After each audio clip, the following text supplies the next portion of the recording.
This program was recorded on Monday, December the 17th, in the year of our Lord 2018.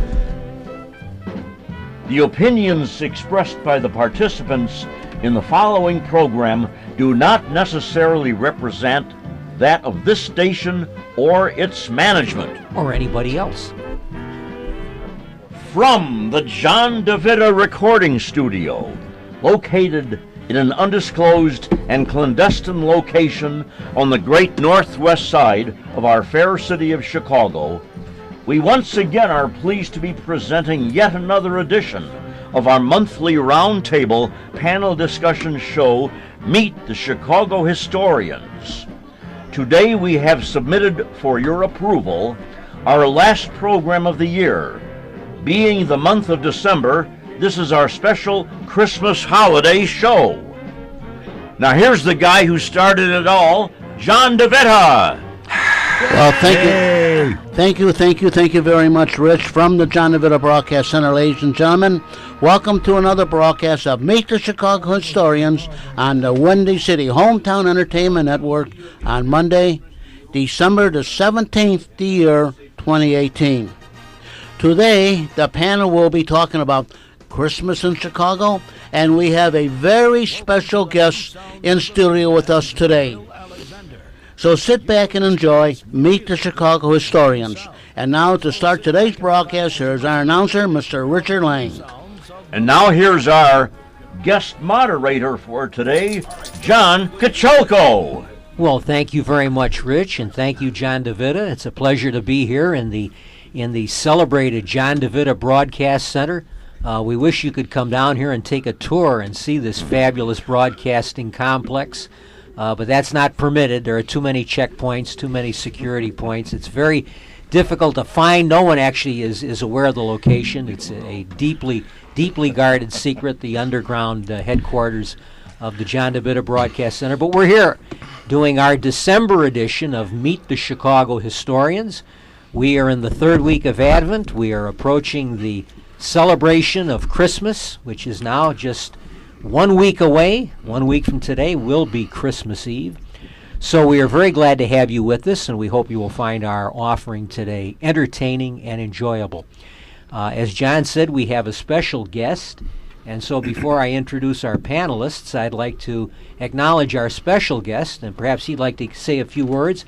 So let's welcome Mr. Jim Gibbons. Well, Jim? thank you very much. I appreciate being here. Like I said, it was very difficult trying to find here through all the mazes and things, but I did find my way here. It's very difficult, you know. Yes. People might wonder who I am. I'm Jim Gibbons of Historical Presentations is what I do. I started in 2012, and the number one presentation I do is the Our Lady Angel School Fire. And that was a famous fire here, December 1st of 1958. 92 children and 3 nuns will die from that fire. It was on Chicago's west side. And so that's... So we'll be talking about that in the course of our deliberations today. We welcome you here. We remember all of your service on ABC. No, I'm not him. Jim Gibbons of Eyewitness News, God love him. He passed away 24 years ago due to leukemia. That long. Yeah.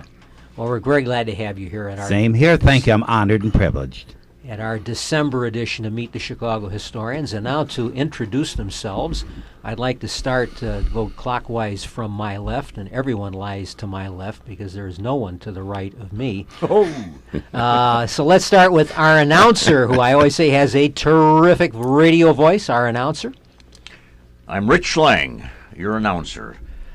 I've got a background in teaching modern American and European history at the college level, and I'm very active right now in a group that recreates old-time radio shows.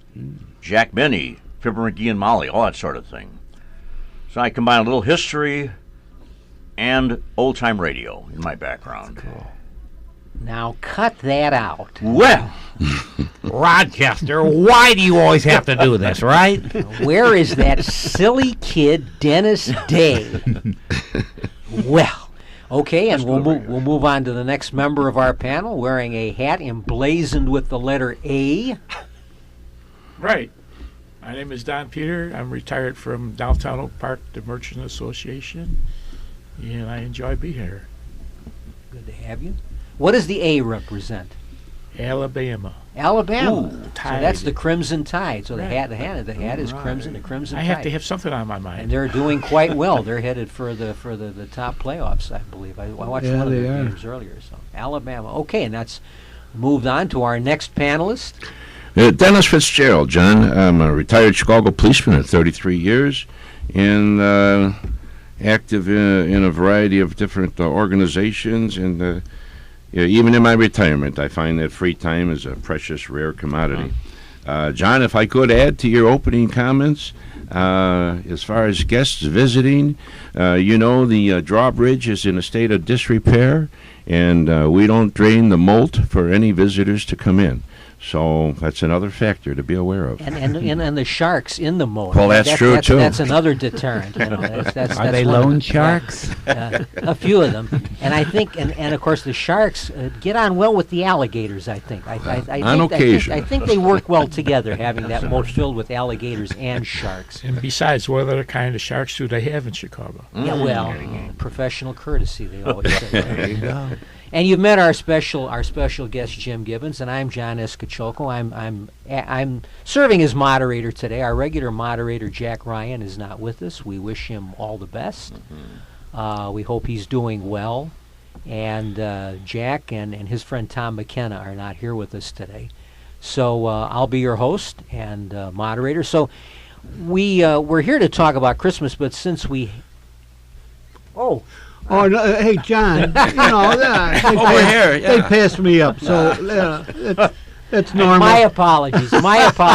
You see, actually, I was saving him as our mystery guest. Oh, yeah, sure. It was I'm a kind of like, mystery. what's my line? When they would Sign in, also please. come in and sign in, please. Well, you know what? I'm We doing my are. John Charles Daly impression here today. There you go. Forgive me. Bill, We let's are- welcome our good friend and eminent fire historian, Bill Kugelman. Bill Kugelman, it's good to have you here. Well, we are kind of messed up without Red being here. We wish him well, and we hope to hear from him soon to see what the problem is that he has. But I'm Bill Kugelman, 46 years with the Chicago Fire Department, and was president of Local 2 of the Firemen's Union and president of the my newest venture. Not the president anymore, but I was the president of the Fire Museum of Greater Chicago, of which we will have our opening on January 19th. We don't have one in December because of the holidays, but the next one is January 19th, 5218 Southwestern Avenue, and we're open there from 10 to 2. And please bring your kids and bring a camera and see what the history of the Chicago Fire Department was. We have a very long history. Kind of a joking thing around that. Hey, we celebrated burning down the city of Chicago back in '71, and but we never had a museum, and now we have a museum too. So we have a lot of things to do there. One Jim Gibbons is very interested in is our display of Our Lady of the Angels. Some of the things that we have from there. Scale model. The models, the scale model of the museum of the school itself, done by the way by one of our members, former members of the Fire Museum. So and personally, I wish Red Godspeed, pal.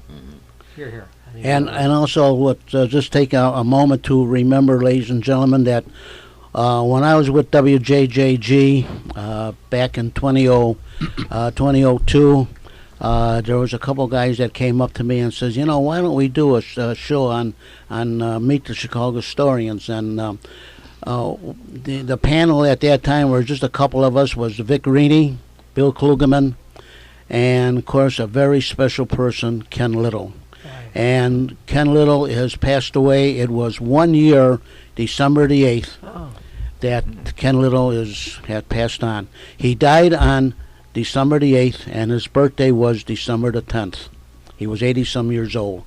So at this time, I just want to say, Ken, thanks for all the information and all the history that you have given, not only to Meet the Chicago Historians, this radio show, but everything in general. You could not walk up to Ken and ask him for a location of a firebox or a fire or something he didn't know. He'll give you the history from top to bottom.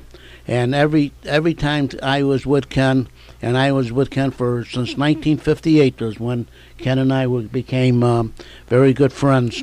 And he always told everybody that I was his idol in the fire department. So Ken, God bless you, and may your soul rest in peace. Amen. Thank you very much, John. I think we all share those sentiments. He was Absolutely. a great guy and a good friend, eminently knowledgeable about the city, and was admired by all. I think we're going to do something you're not really supposed to do, but we're going to maintain just a few moments of radio silence in memory of our good friend Ken Little, who passed from among us just about 1 year ago.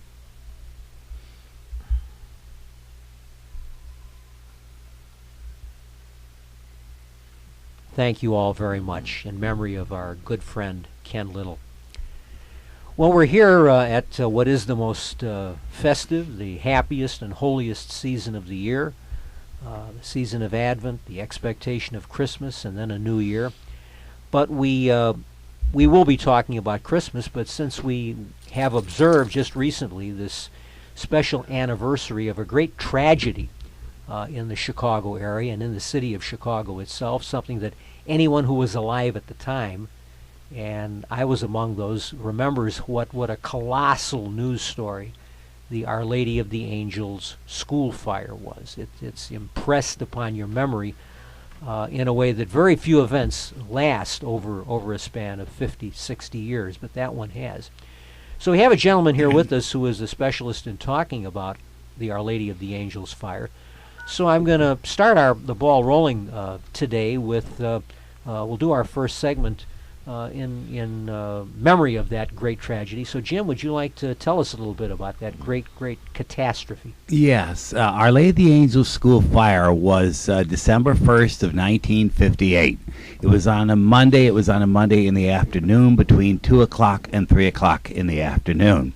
And what it was, this was right after Thanksgiving vacation. So it was very, very cold that day. In fact, very cold that morning. And the janitor, who was Jim Raymond, had to go over there and stoke the furnace up. It was a balmy 15 degrees in the morning. By the time the fire hit, it was approximately about 36 degrees in the afternoon. So that's kind of your setting. One of the things that they had in there were old-fashioned radiators that you would see. And so when Jim Raymond went in to stoke that furnace up, it was to get the rooms nice and piping hot. Drawback good thing was it got the rooms hot, but the drawback is that you had those radiators very, very hot, to where, if you remember them, if you took your bare leg and put it up against the radiator, you'd burn your leg, wouldn't you? So that was one problem. The school had 4,500 registered families, so that's one person per family, okay? And so that's what the families were, okay? Now these were first and second generation people coming in, so you had about 30% Irish, 60% Italian came in about 1920, and then the rest was a little Polish, German mixture in there. So that was your setup. So you don't have 4,500 registered families, you have multiples. And back then you would have within, say, maybe a household, not a mom and dad and 2 children, but possibly a mom and dad and 7 children living in there. You'd have grandma, you'd have grandpa, you'd have aunts, uncles, cousins, all living there. And so the place that they went to was Our Lady of the Angels. Our Lady of the Angels, like I said, they had 4,500 registered families in there. However, you start to multiply that. Now, me being Catholic, back then the masses were in Latin, okay? But what happened is because the masses were not on Saturdays, they were on Sundays. So they had at least 10 masses there on a Sunday. The upper floor of the new church, which was made about 1939, 1940 was when the church opened. They had 1,300 pews up, room for that many people in there, 1,300 seats, okay, for the people. And then downstairs they had an area of approximately, you could fit maybe about 600 people downstairs. So that's kind of showing you the makeup of the church area itself. Now, the original the school that was there was originally the church, okay, and that what location is it? Around Humboldt Park area. That's where it's listed today as the Mission of Our Lady of the Angels. Now, Humboldt Park area, this was at 909 North Avers is where the main school was. People says, well, wait a second, isn't that Garfield Park? And I thought that's Garfield. Well, guess what? You're kind of both right. If you go 909 North Avers, that is dead center between Humboldt Park and Garfield Park, so it's right there. Your school, the original school, was the original church built in 1910, around the time of William Howard Taft. That church was put in. And the outside facade of the church looked fantastic. It was all made out of brick. However, everything else was made out of wood. Now, that became the north wing. Everything was very, very crowded due to all those people I was telling you about. So as the original church on Avers expanded, okay, they had to turn around and say, okay, we got to build a new church, which is going to be off of Iowa Street and Hamlin Avenue. So I'm just giving you the boundaries. West was Avers Avenue, to the south was Iowa Street, and then to the east was Hamlin Avenue. So that shows your jurisdiction in there of Our Lady of the Angels. Our Lady of the Angels had 1,668 students that wound up being registered to that parish. Now, you had your main building that I was telling you about, which happened to be the old church. Okay, that was to the north. Then to the south, they had another building in there, which was the original school there. And then about 1951, they joined the two of them together with something which was called the church annex. What the church annex, or the school annex, had on there was the only fire escape in the entire place, and that was up on the second floor. So you had approximately 1,668 students that are going to have to be going through this building. And by the way, like I mentioned, it originally had been the church, okay, and 1910 was the church. They will convert that north wing to the north wing of the school. So that's what you've got now, north and south wing with this adjoining annex in there. They had no sprinkler systems in there. They had no smoke alarms in there. They had no security cameras in there. And what they had was two little light switches which were in the south wing. That would be your fire horn type of deal, okay, to where, okay, we're being told there's a fire in the building. But guess what? There was no direct connect to the fire department. So without being a direct connect to the fire department, when you would have a fire, it would only ring within the building itself. And basically what you had to do was you had to go to the south wing in order to throw the switch for them to be able to know what is going on in the north wing of the building. And they didn't. That's what happened. So you have that. Now, how was the building kind of constructed? Well, from the building was brick on the outside, so everything looked great. However, it was on the inside, everything was wood inside there. In short, like the old expression goes, do patent leather shoes reflect up? Wow, they were gorgeous looking floors in there. My gosh, they're all highly waxed. Very, very highly waxed, which was flammable, all made out of wood. So everything's wood in there. You had wood moldings. You had wheat fiber tile ceilings in there that basically those ceilings, you could burn them. They said, in fact, one fellow who had actually told his grandchildren or whatever, yeah, when I put that ceiling up in there, he said, we used to cook our coffee by using the wheat fiber tile to cook our coffee in there. We also had it to where the windows were 3 foot high off the main floor. So in short, if you're a child trying to get up on a window ledge trying to get out of the building, you can't do that. The entire building, like I mentioned, both north and south wings had only the one fire escape, and that was it. If you suddenly, say in the example, the north wing wanted to get from the, to get out of the building and you had fire down the hallway, you had a 25-foot drop. The construction of this building, if you were looking from the outside, okay, it had a courtyard that separated the north from the south wing. And blocking that courtyard with a 6 to 7 foot iron fence. That was to keep bad people out. Because guess what? That 7 foot iron fence, we had it locked because we had problems with people trying to break into the school. So we have the fence. Good thing is it kept people out. Bad thing is it kept people out. And so what happened is that very, very day when you have all these children in peril with this fire where they're jumping and things, okay, where are they going to run to if they're in that courtyard and suddenly discover, hey, guess what? We got this 7 foot iron fence. You have the parents out front that are trying to get in. Now they've got this 7 foot iron fence. They can't break it down, so they have to try to get whatever makeshift ladders or whatever they have and try to put it over the fence to try to get up towards the side of the building. That's another thing. Then the fire department trying to get in there. You had, again, that 7 foot iron fence. From what I have heard, they had to take a fire truck and basically back it into the fence to try to bring it down. Was there no entrance was there no entrance into this courtyard other than that's it. That was it. An iron fence blocked this courtyard. Was there a gate? Was there a gate to this fence? No, well, there was. I mean, to open it up, there was, but it was locked. Who had the key? Why couldn't he just unlock it? Who had the key? I mean, don't know. It's called one of those little mysteries out there. It's called when you got a fire. Was permanently locked. Permanently locked, and so well, you could open it with a key, but somebody obviously had the key to get in there, and that person wasn't available that fast. Because according to Fire Commissioner Robert Quinn, fire travels faster than the fastest human being can run.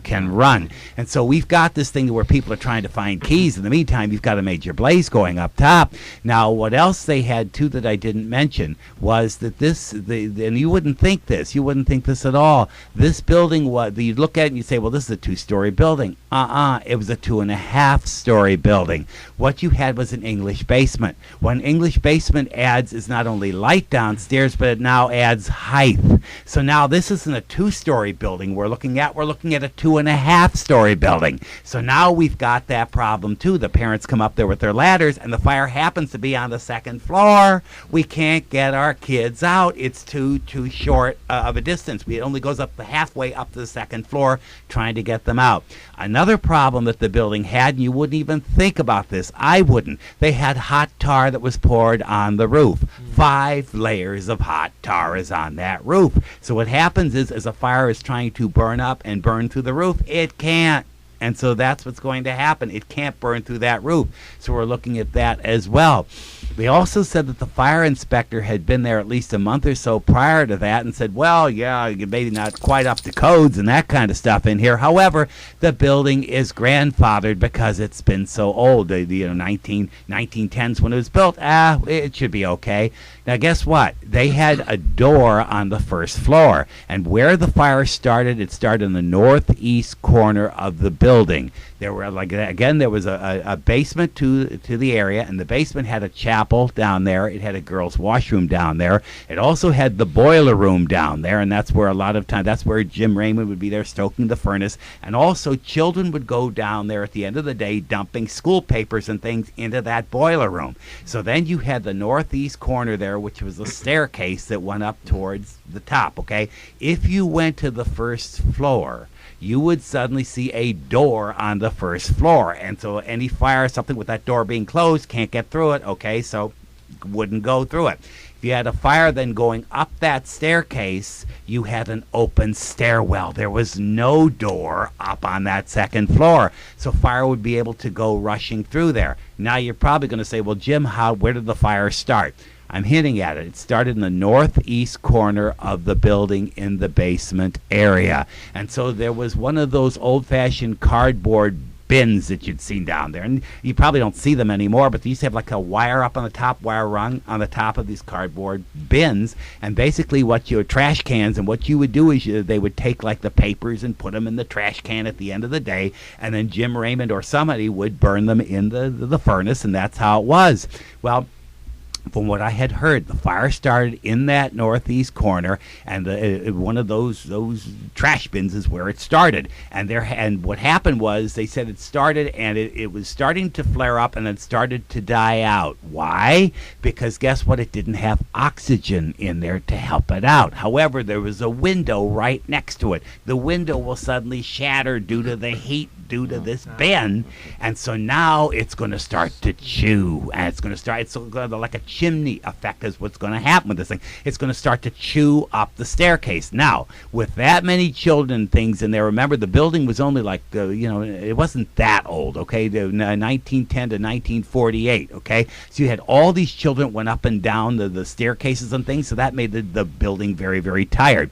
Well, this particular staircase was made out of wood. It was highly varnished wood, okay, that was there. So you had the staircase made out of wood. You had tar paper on top of the stairs, and on top of that was asphalt tile that burned as well. Now, what they tried to do with the school to make everything very nice was they had 16 coats of paint on there, and along with like 2 coats of some sort of a plasticizer, so hey, when you wash down the walls, everything's fine, everything's good, there's no problem, right? But when you have a lighted match to that thing, it's going to go up, and so it's going to suddenly go up towards the first floor as it's chewing its way starting up.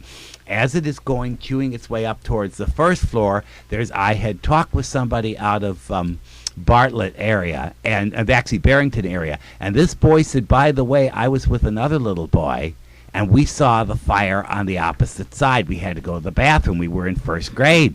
We suddenly see the fire at this door, and it's like we decided we weren't going to open the door at all. We were on the opposite side of it from that staircase, and he said, we were scared to death of our nun. She's going to kill us if we open the door, and we suddenly have a problem. So they went back to their desks and sat and waited.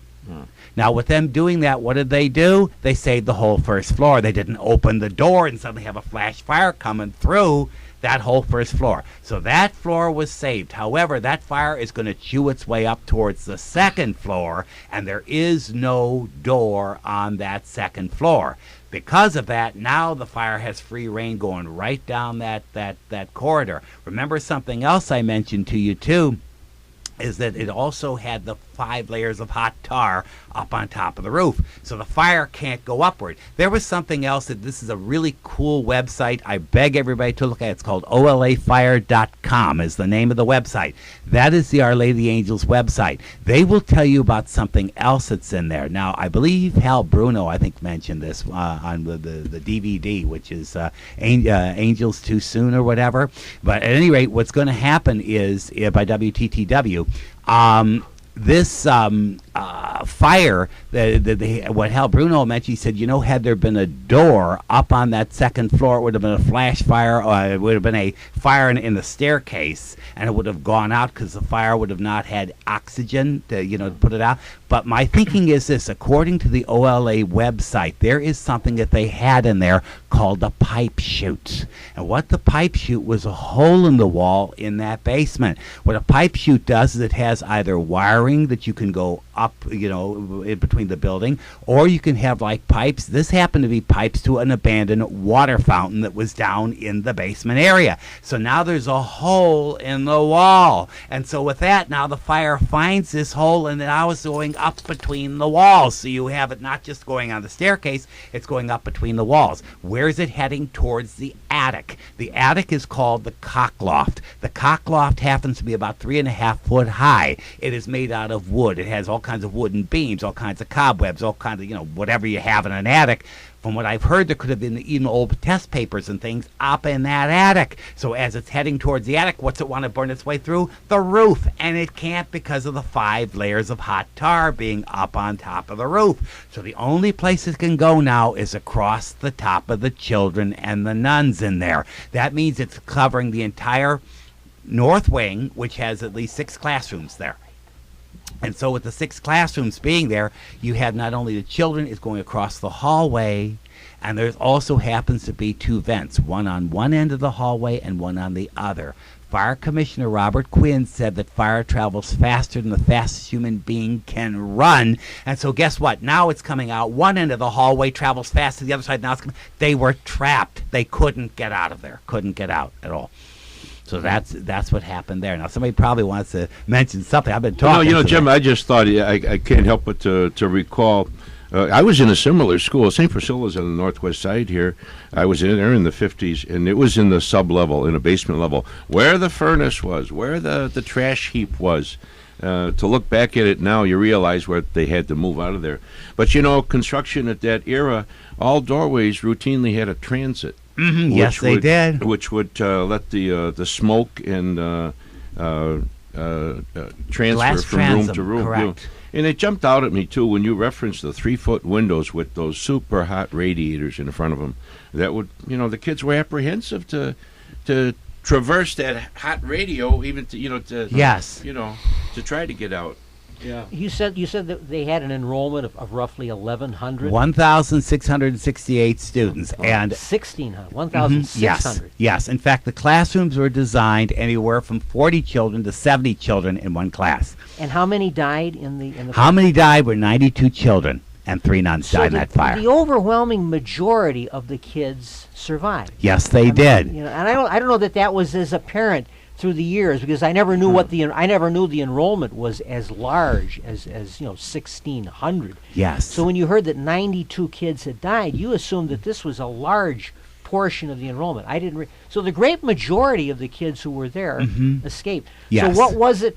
What was it that trapped? I mean, specifically, the kids that died were in the obviously They were in the wrong north place. They were in wing. the wrong They were in place the at north wing. And what happened was the reason why they were trapped in there. The fire spread through the hallway. Yeah. And there was only one what way to you've get been out. describing. One way to get out, and that was that 25-foot drop.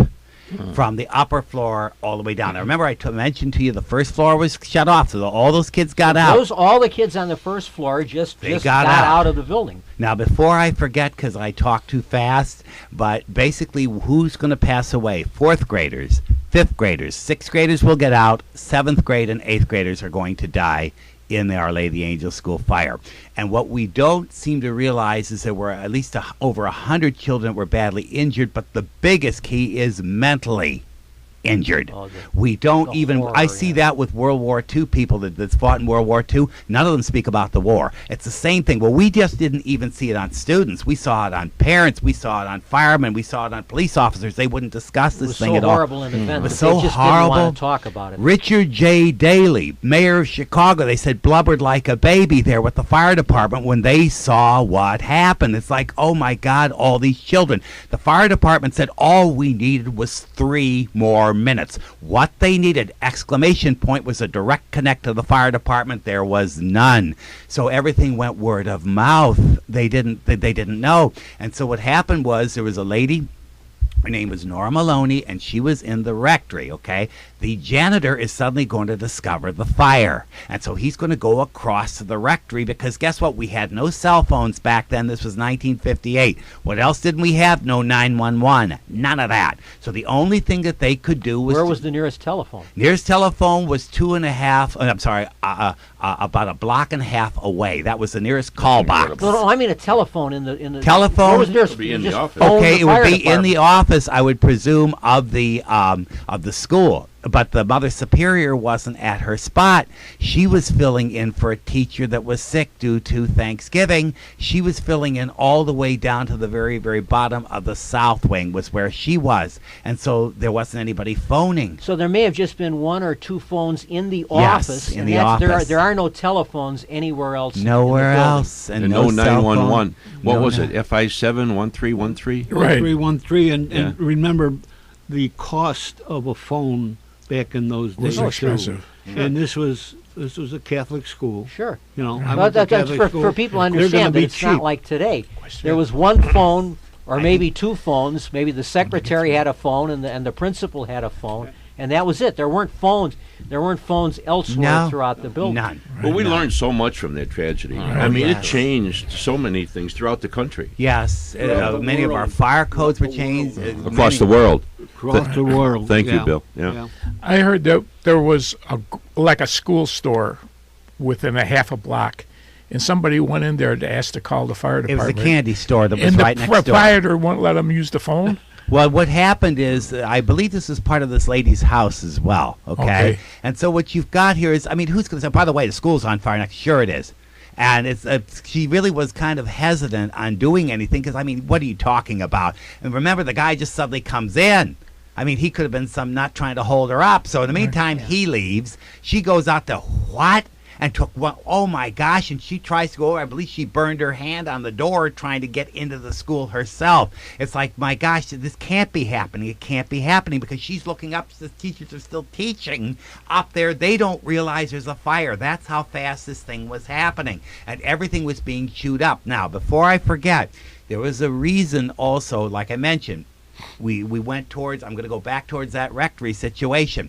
You're going to have Jim Raymond the janitor, going into Nora Maloney. Nora Maloney happens to be in charge of the rectory. She's like the cook or secretary there. She's cooking dinner for the priest. All of a sudden, he comes on in. He says, you got to call the fire department. She says, why? The school's on fire. Oh, my gosh. So Nora, I'm sure she probably got number plates. She didn't have 911. She had none of that stuff. She had to call. Well, so where is this? Our Lady Angels. Where is this lady? Our Lady Angels on fire. Well, now look at lady. Where are you? Oh, I'm at 3808 Iowa Street. She just gave the rectory, okay? Now, I would have done the same thing because we don't know. And so what happened is now when the fire department, which is only about 2 minutes away, it's right off of Huron Street, Engine 85, I believe it was, came on up. It's like, my gosh, where's the fire? And they'd almost pull up in front of the rectory. No, it's around the corner here. It's around this direction here. And so that's what's going on. Because there was no direct connect to the fire department didn't know. And think about it. You've got both of these buildings engulfed in smoke. It's like, well, they told us it's a rectory. No, it's around here. It's the north wing. Come over this direction. You had Stan Woznicki in there from Engine 85 suddenly going, my God, I've got a 5-person crew here. What am I going to do? He was supposed to put water on the fire, which he was doing. In the meantime, he had all the parents draped on him. You had things called jumpers. And jumpers were children that were up at the window, in 3 to 4 people up in the window. And guess what's happening? They're jumping. And we got to try to save them, don't we? So, like I said, it was something else, that fire. So, but again, we had that, and something else I forgot to mention too is we had within the classrooms itself. Okay, I just told you the floors was made out of wood, but so were the desks, highly varnished wood. You could see the reflection of the children reflecting back up to them. You had all the wood all around the trim. You had the blackboards were like a fiber type of blackboard in there, so that'll burn. You had globe glass ceiling fixtures, so they would explode over the children when they heated up. Then you also had the glass transom up there. You had doors that were highly varnished, so that'll burn. You had the wooden knobs on there. If you put your hand on, not wooden knobs, but metal knobs, you put your hand on there, there's fire on the other side, that will burn your hand off too. And basically, they only had anywhere like 3 to 4 windows to jump with about at least 64 students trying to get to each window to get out. So it was a big mess. But the biggest thing that they had, and this is something I know, okay, they had regimentation. What is regimentation? Okay, what it is if a fire happens, what do? You don't pull the fire alarm. That's dangerous. You go to your teacher. So then your teacher then will go to who? The principal of the school, who's probably the mother superior. And then from there, she might go to Monsignor or Father, who's head of the school, and say, hey, by the way, we got a problem here, right? So regimentation came into this thing. Another thing that came in with these schools was back then a lot. You'll see some of Our Lady Angels were not, but other rooms still were, like little Peggy Sansonetti. She was in room 212. The desks were bolted to the floor. So you suddenly have a fire, you can't get over those desks. Oh, I remember that. My grade school was like that too. Yeah. The wrought iron frame Sides. and a wooden platform. Wooden Public platform. schools, too, And yeah. it's And they like were all in rows, bolted to the floor. bolted to the floor. Now, in Our Lady... Sure. In Our Lady Angels case, some of them changed. Some of them did. And what they did was they told me, by the way, you see how we're kind of grouped together in pictures? Some of their desks, they had them on runners. So you have an entire row on a runner for the janitor to be able to slide the desks over. We can clean and slide them back. However, you got a fire, and these children could not see. Prime example, I'll give you Peggy Sansonetti's room, which was room 212, okay? They said smoke, what happened that day was they were dealing with their geography. This was about maybe 20 after 2 when they suddenly noticed it in room 212, which is the 5th grade. They are suddenly in that room, and what they're suddenly noticing is hey, it's getting kind of warm in here. kind of warm in here. So Sister Mary Claire Therese, who is a 27-year-old nun, she is going to turn towards the children and say, you know, it's getting kind of warm in here. I think what we should do is maybe open the windows here a little bit to get some air. I wonder if Jim Raymond, John Raymond's father, opened up put too much paper or whatever into the furnace because it's getting awfully warm in here. What's going to happen is all of a sudden you're going to go, and there she's going to go and she's going to open. They had 2 doors in that room, one towards the teacher's desk, towards the one end, and then one at the back of the room. She's going to go towards the one towards the front of the room to where she is. As she looks out, all of a sudden she opens the door and there's a fire in the entire hallway. She will slam the door shut. Now, here's something that everybody blames the nuns on, but I just showed you something, didn't I? The entire hallway's on fire. There is no way to get out. In fact, those children in that room, they don't burn, they die of smoke. So there's a 25-foot drop out there. You know the fire department is less than 2 minutes away, okay? What are you going to do? Have the kids jump? And some of them died breaking their necks, jumping out, dying. Get your rosary beads out. We're going to start to pray or something just to try to stall for time. So I got, all these children here. We got to stall for time. The fire department's going to be here, right? They're going to be here. Well, guess what? They didn't have time to pray. So here comes the smoke coming in through the glass trams that's coming on in there. Now, there was a very nice man. His name is John Raymond, and I had spoken to him. He is Jim Raymond's son. And John Raymond is going to be sitting there in that room 212. And to his left happens to be little Peggy Sansonetti. And she is right up close to the window, right there to where she could jump if she needed to. What he's going to look at her, she's going to look at him as all this smoke is starting to come on in. According to John Raymond, and John Raymond did that in that CD, which is called Angels Too Soon, that is the one that's from WTTW. He is going to state in that DVD that all of a sudden the smoke is coming in. He can see the children draped all over his nun. And so he is looking at Peggy. She is looking at him. All of a sudden the two of them start to get up. He suddenly looks towards the front. And there was a boy that had a white shirt on in front of him. You know how they dressed back then. Sure. He couldn't even see him anymore because this boy had suddenly fallen into the aisle trying to get out. So, yes. No, I just wanted an observation. You said this is all happening at about 20 after 2. About 20 after 2 is which what... means that it's almost the end of the school day. Yes, it is. That if this had happened 40 minutes later... They would have gotten out. They would have all been gone. They would have gone out. The building would have been damaged. Yes. But yes. It's almost the end of the school day. Almost the end of the school day. When would they have been dismissed? 3 o'clock? About 3 o'clock is when they would have been out of there. And it's like everybody would have been out. Yeah. But it wasn't meant to happen. No. Yes. Excuse me. Another observation, you're talking about flammable stuff. Yes. Paint back then was oil-based. Yes, it was. And if you had 12 layers on it, there's a lot of stuff to burn. A lot of oil that's on there, all built and up. And that's all over the layers. walls. Correct. And then the plasticizer on top of that. You've got all that. And again, the building, in fact, that thing ignited. It's like, wow. And yet, even to this day, I've had people say, my gosh, I miss those old days. Those buildings were so pretty. Weren't they gorgeous in those buildings? All that beautiful wood. Yeah, but you don't think of a lighted match hitting in there. And that's what's going to happen. And like I said, the children, they were trying to get out or whatever. In fact, they had to jump from the windows from the second story. That's what they had to do. They had to jump.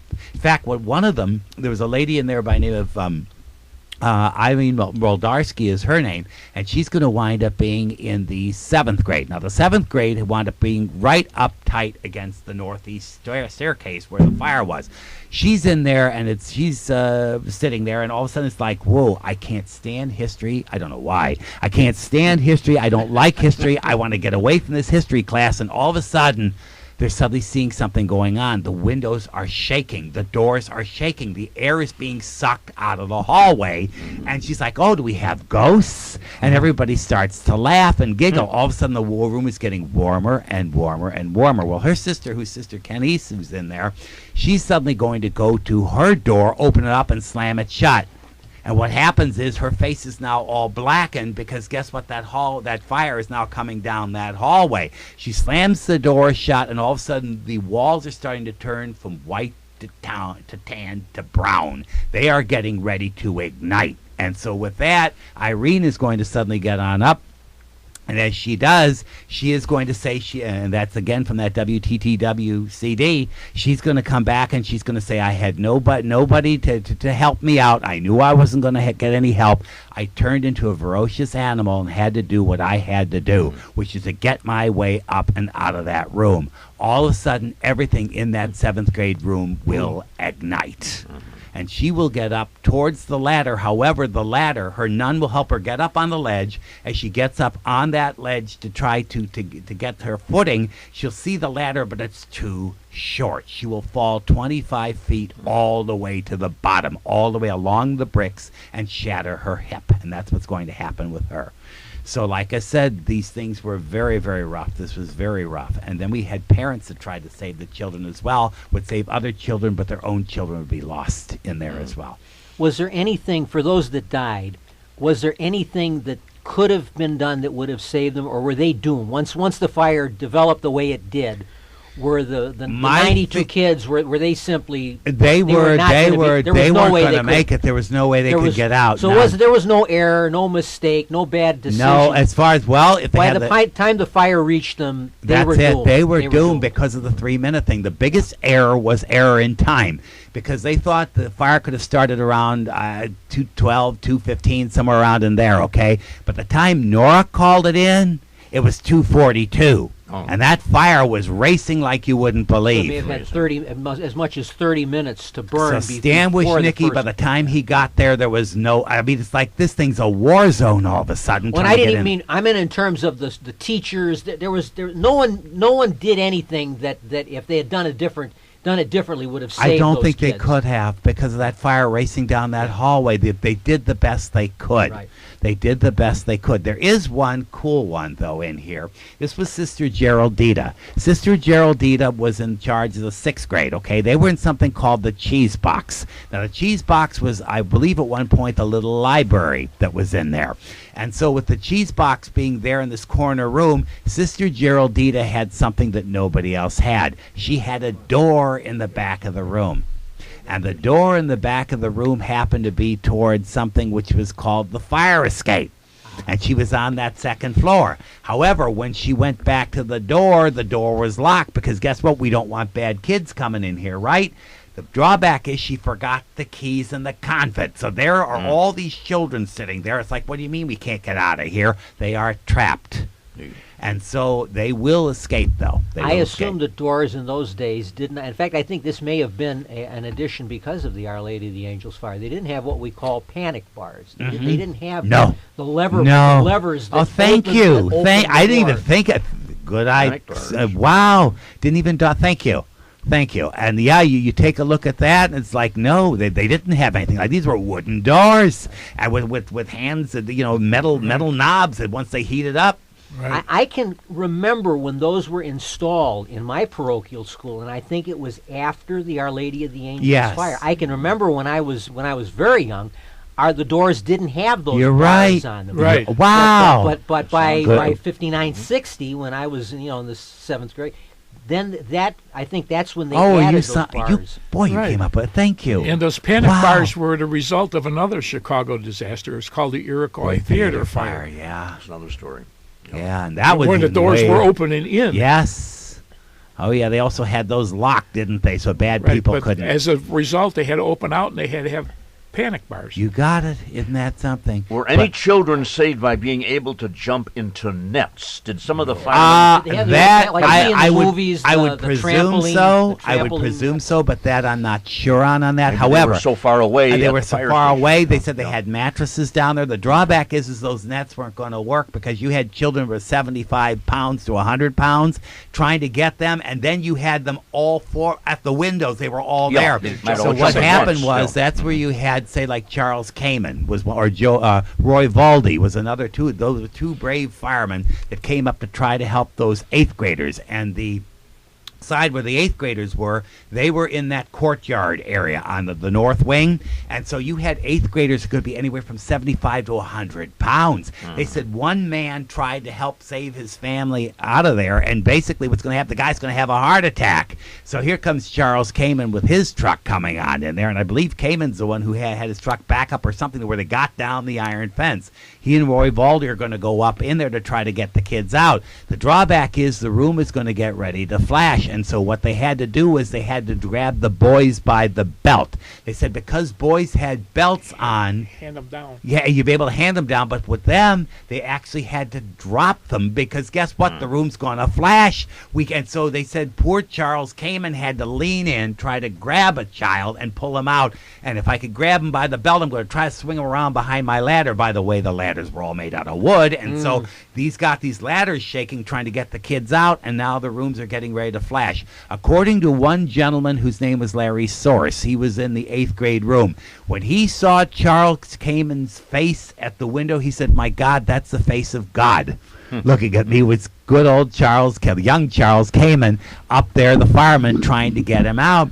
And so what's going to happen is, like I said, you're going to have them having to grab children as fast as they can to get them out, and eventually those rooms are going to flash. Now, there was another gentleman, another fireman, his name was Joe Murray. And Joe Murray had the 4th grade class that he had to go into. And what Joe Murray had explained to me once, and it was only, he couldn't really say much, but what happened was, is he said when he first pulled up, these parents were draped all over him. Get our kids out, get our kids out, get our kids out. So he had to go to the 4th grade room, which was the children in the middle. They were the youngest children to die, were the 4th graders. As he's trying to get up on the ladder, 2 are jumping. One is a boy and the other the little girl. He could only grab for one, so he grabbed for the little girl. He didn't know what happened with the little boy, but now he's heading up that ladder. As he's heading into that 4th grade room, there it is. There's the fire, and is about 6 foot from the ceiling coming on down. Here he is getting into the room with the children, trying to get them out. He said he looked to his left, and there was a pile of children and something bigger towards him. He assumed it was the nun. And so basically, and her name was oh, my brain just went down. I'll think of it in a second. But anyway, the nun is reaching towards him, and so what's going to happen is he suddenly sees her. He's trying to help these children out, and he's suddenly realizing the fire's coming down. It's getting lower and lower. He's going to try and get as many children out. Again, the boys by the belt. He's going to have to go outside. The room is going to flash, and then all of a sudden it flashes. He looks back at it, and everybody that was in that room is gone. That's what Joe Murray had to say. And so, for what I was told by Joe Murray, he said, this may sound crazy, but one of the easier spots to do was actually the aftermath of collecting the bodies and that end of it, because you didn't have to deal with the human element. People do not know what the fire department has to see. You're down there on the ground. They're up there trying to help out. And the thing is that they know that people's lives are on the line up there. And say if we do a mistake in our work or whatever we do, meaning what I do, okay, I made a mistake. Their end of it is, my God, I made a mistake. Or all I needed was this. They would have this. Joe would have this. Stan would have this for the rest of their lives, where they would wake up in the middle of the night screaming because they saw these children coming towards them trying to get help. And they did the best that they could. They did the very, very best that they could. That's why when you ever see a fireman, you should always give them a big kiss and a hug, because every day they go out, they may never come home. They may never come home. Jim, what you're saying now, I think you touched upon it earlier on. Almost no such thing as counselors in those days. No, you are correct on that. The survivors of the fire, the families of the survivor, or even those who are killed. Yes. This, I think, largely explains why the neighborhood was disintegrated went down so quickly. Very quickly. Very quickly. The big drawback that they had, and the people didn't know at the time, okay? First of all, you can't say anything, but before I talk so quickly I forget things. So, biggest drawback that we had were the coats. The coats were piled up afterwards. Remember, they were still there, those coats. So we will pile them up in the basement, and we will have you come get the coats. Kathy Sansonetti, who is Peggy Sansonetti's big sister, who survived the fire, she was in 7th grade, she says, Jim, I couldn't wash the smoke out of my hair. It was there for months. For I could smell it, smell it, smell it. The drawback was, okay, the coats are now returned. So the dry cleaning establishments, they can't get this stench out of the clothing. So now it goes back out in the streets. So now you're at the movie theater, you're at a grocery store, you're at the bowling alley. There's back in the church again. Here it is. Here's that smell. And so there it is. It's starting to haunt the streets. I can't take it. Plus, why did my child die and your child didn't die? In the meantime, the child that didn't die is going like, my God, I should have been there. And so they were brought into school. This is not knocking anything with the Catholic Church or anything with the people back then, because I can understand this. My parents were this way on that. We don't talk about it. We don't talk at all about it. Children were told when they were brought to the other schools, okay, here comes the children from Our Lady of the Angels. You don't talk to them. You don't bother those children. So in the meantime, those children want to say, we feel so sorry. The Our Lady of the Angels children, well, these children obviously don't like us, or something's going on here. They were told not to say one word. One child is going to raise her hand and is going to ask, sister, why did God do this? Why did God do this? And she's going to say, well, God took his little angels. And she's suddenly going to feel, well, I guess I wasn't good enough to go. So you had that psychological end of it. You had the parents not being able to talk about it. Even the firemen couldn't talk about this fire. So with that, this is a keg of everybody. We can't talk about it. We got to get out of here. We got to get out of here. And so that's how the neighborhood started to deteriorate. Just people leaving. They couldn't discuss it. Then there were people out there. Oh, by the way, her name was Sister Seraphica Kelly. Suddenly, thank you, Sister. Sister Holywater, 4th grade. She was the one I was trying to remember. But basically, what's going to happen, there is this girl, and her name is Michelle McBride. She happens to be in the 8th grade classroom. When she's in there, she will lose 6 of her classmates.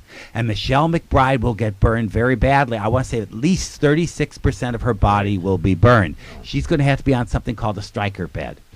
And that's where you have to be rotated. What that is burn victims. You cannot put a normal sheet on top of you because it'll pull your flesh off as you're trying to heal. So the striker bed will rotate, and so basically you're in the buff, okay, in the nude on this bed. You're facing the ceiling one moment, the side the next, and the floor the next to try to help you heal. This is the hell that Michelle McBride went through, and then her bones now, the girl who's only 13 years old, she's suddenly getting arthritis like crazy because she was badly burned. She will have to cream herself to the day she passes away. That's what she's going to have to do.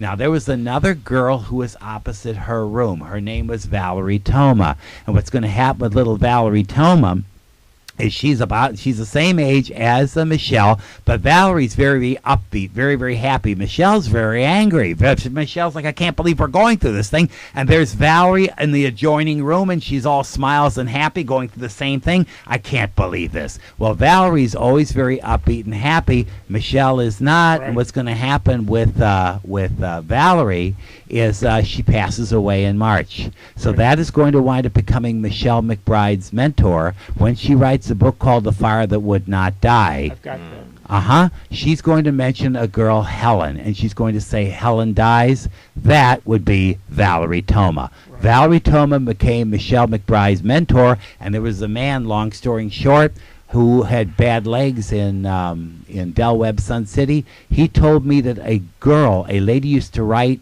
to him when he had his very bad accent, no more use of his legs. This woman would write him, and he finally told me it was Michelle McBride. Right. Cool lady. But she was in a hospital until early summer. Yeah. And then what? Coming back out. Another 30 years? Oh, my gosh, she yes. died, and all of her body parts gave up at once. Yes, they did. Yes, I always they thought did. that was the 93rd. Yes, she was. God love her, that's Michelle McBride. Michelle McBride. And she, like I said, she went through hell. And she was always trying to tell people, you got to watch this fire. You got to watch fire. Look what's happened here. Look what happened to me. Right. And by the way, though, if you ever see her picture, she's still a very pretty lady up to the day she passed away. Right. But all the stuff that was in her, and yet here she is sending out to people, the victims of traffic accidents, we're trying to help them out. Right. And that's what this fella told me. He says, yes, it was Michelle McBride that was writing him for years. He said, I wonder what happened to her. I said, she passed away. Right.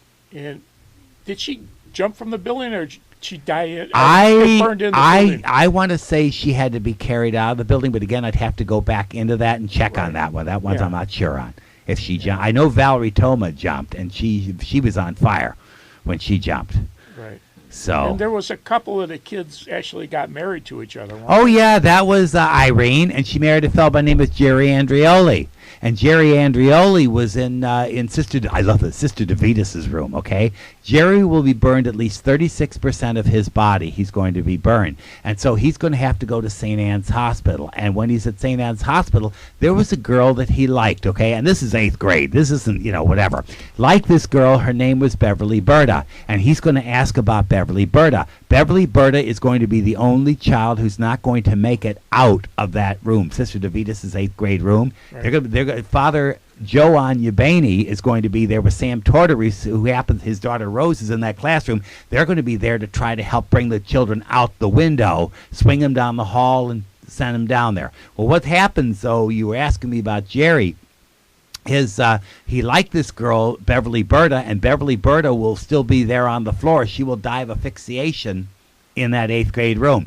Parents aren't going to tell him what's going on, but Jerry Andreoli was badly burnt, especially his arms, and his face was burnt badly.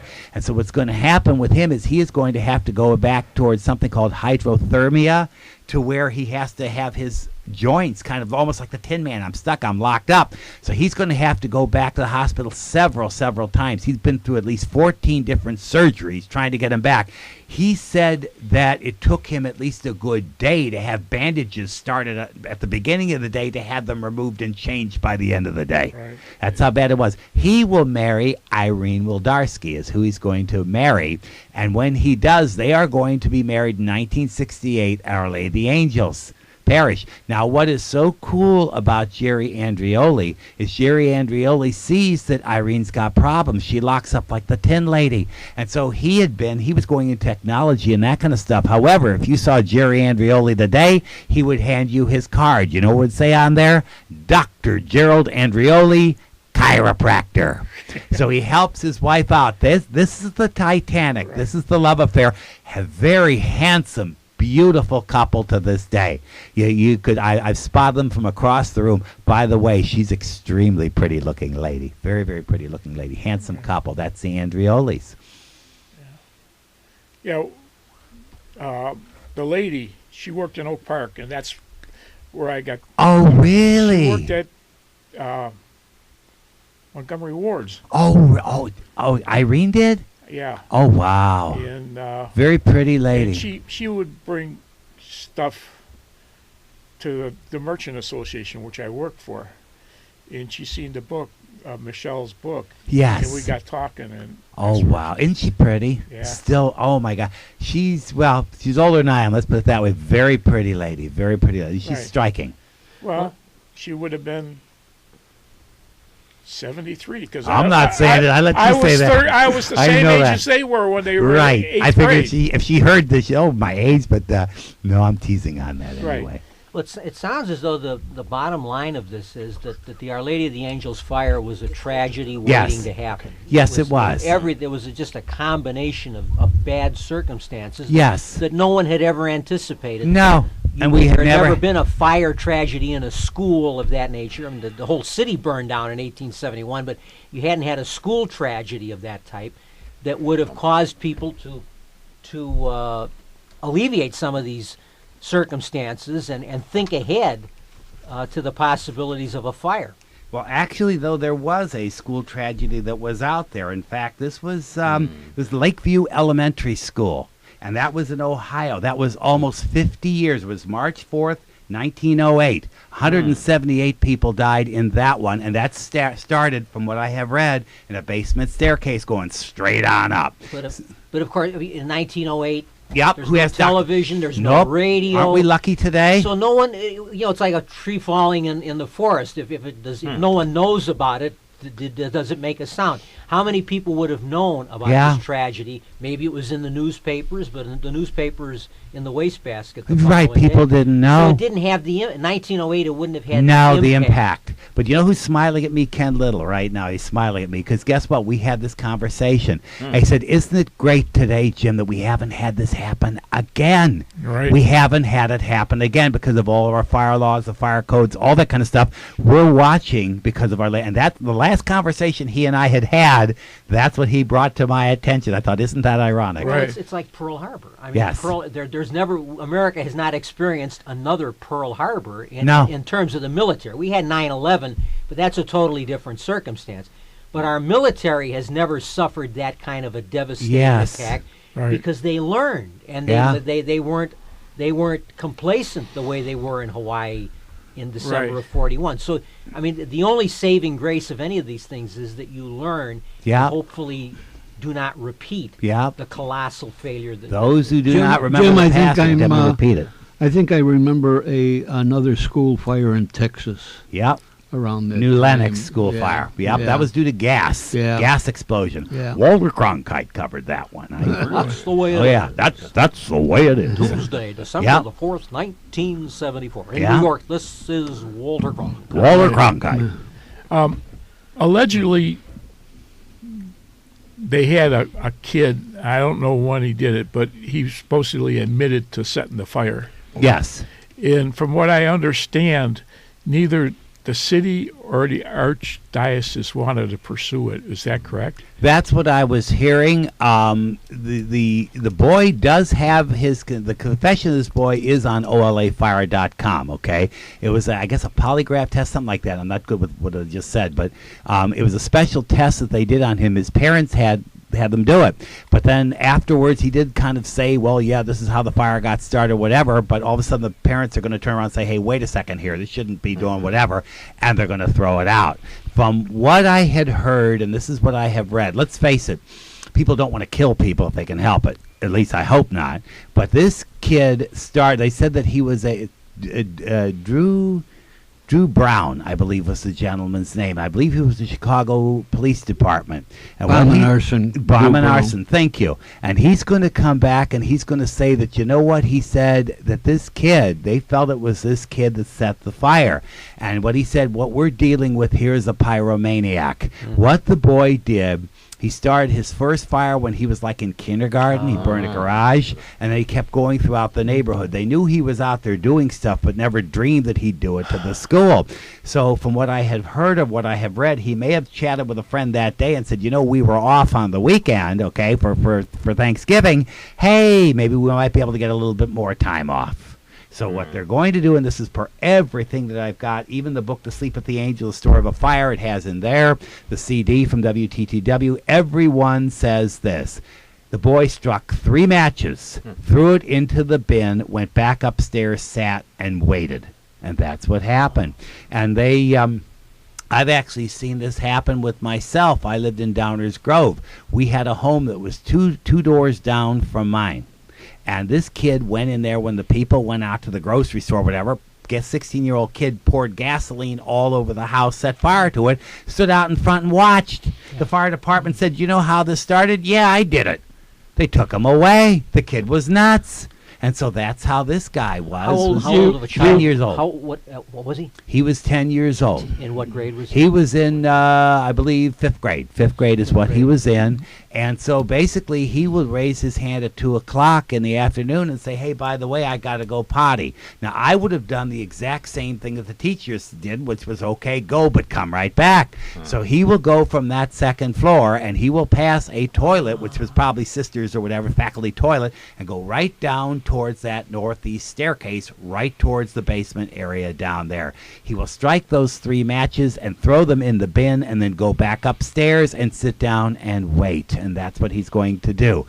How did he get caught? Well, nobody knew for quite a few years. They blamed poor janitor Jim Raymond. In fact, by the way, I got kind of sidetracked from that cheese box thing, but when that nun lost the key and all those children were locked in that room, okay, Father Charlie Hunt tried to get them out from the opposite side. He couldn't get in the door, and these children were literally dying right there in the room due to smoke. So all of a sudden, through that smoke is going to come a fellow by the name of Jim Raymond, the janitor. He's going to come up. He is going to have a set of keys. He's going to take his key and find the right one, open the door up, scream to the kids to get out. And so he and Father Charlie Hunt will get those children out. They're going to be going down that fire escape. And one of the children, Matt, turned around. He said he looked up and all of a sudden the room exploded above him. They got him out just in time. So he saved a lot of lives. He saved at least 40 children in that room, and he was the one who they blamed the fire on. Well, it's bad, sloppy housekeeping, isn't it? Yeah. It couldn't be dear little children down there smoking, or couldn't be that.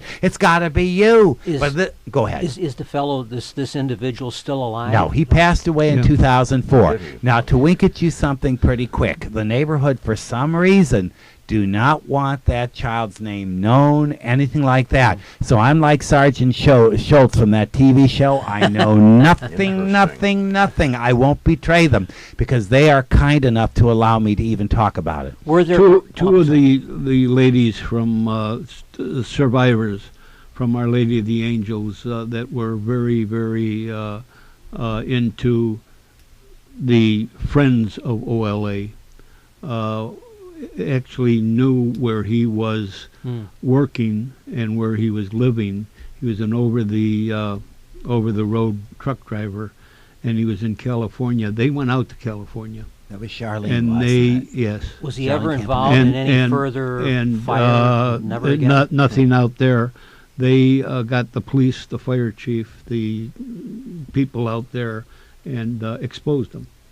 They exposed them. She was tough. And you're talking about what somebody gets out of this, whether you've seen or not seen Backdraft, that's one thing, but it's a mental disorder. Yeah, in a way it is. Do you remember Quarters Boyle, the guy that stole all the money from the toll road system? Oh, sure. I remember that. Well, I vaguely recall his that. brother, it was a political family. His brother came on the fire department. During the strike, he was a scab. He was actually very, very into. I don't want to use any words that'll get knocked off the word, but he was a brown nose, and got himself promoted. And then all of a sudden, I get a call from the police chief in Park Ridge.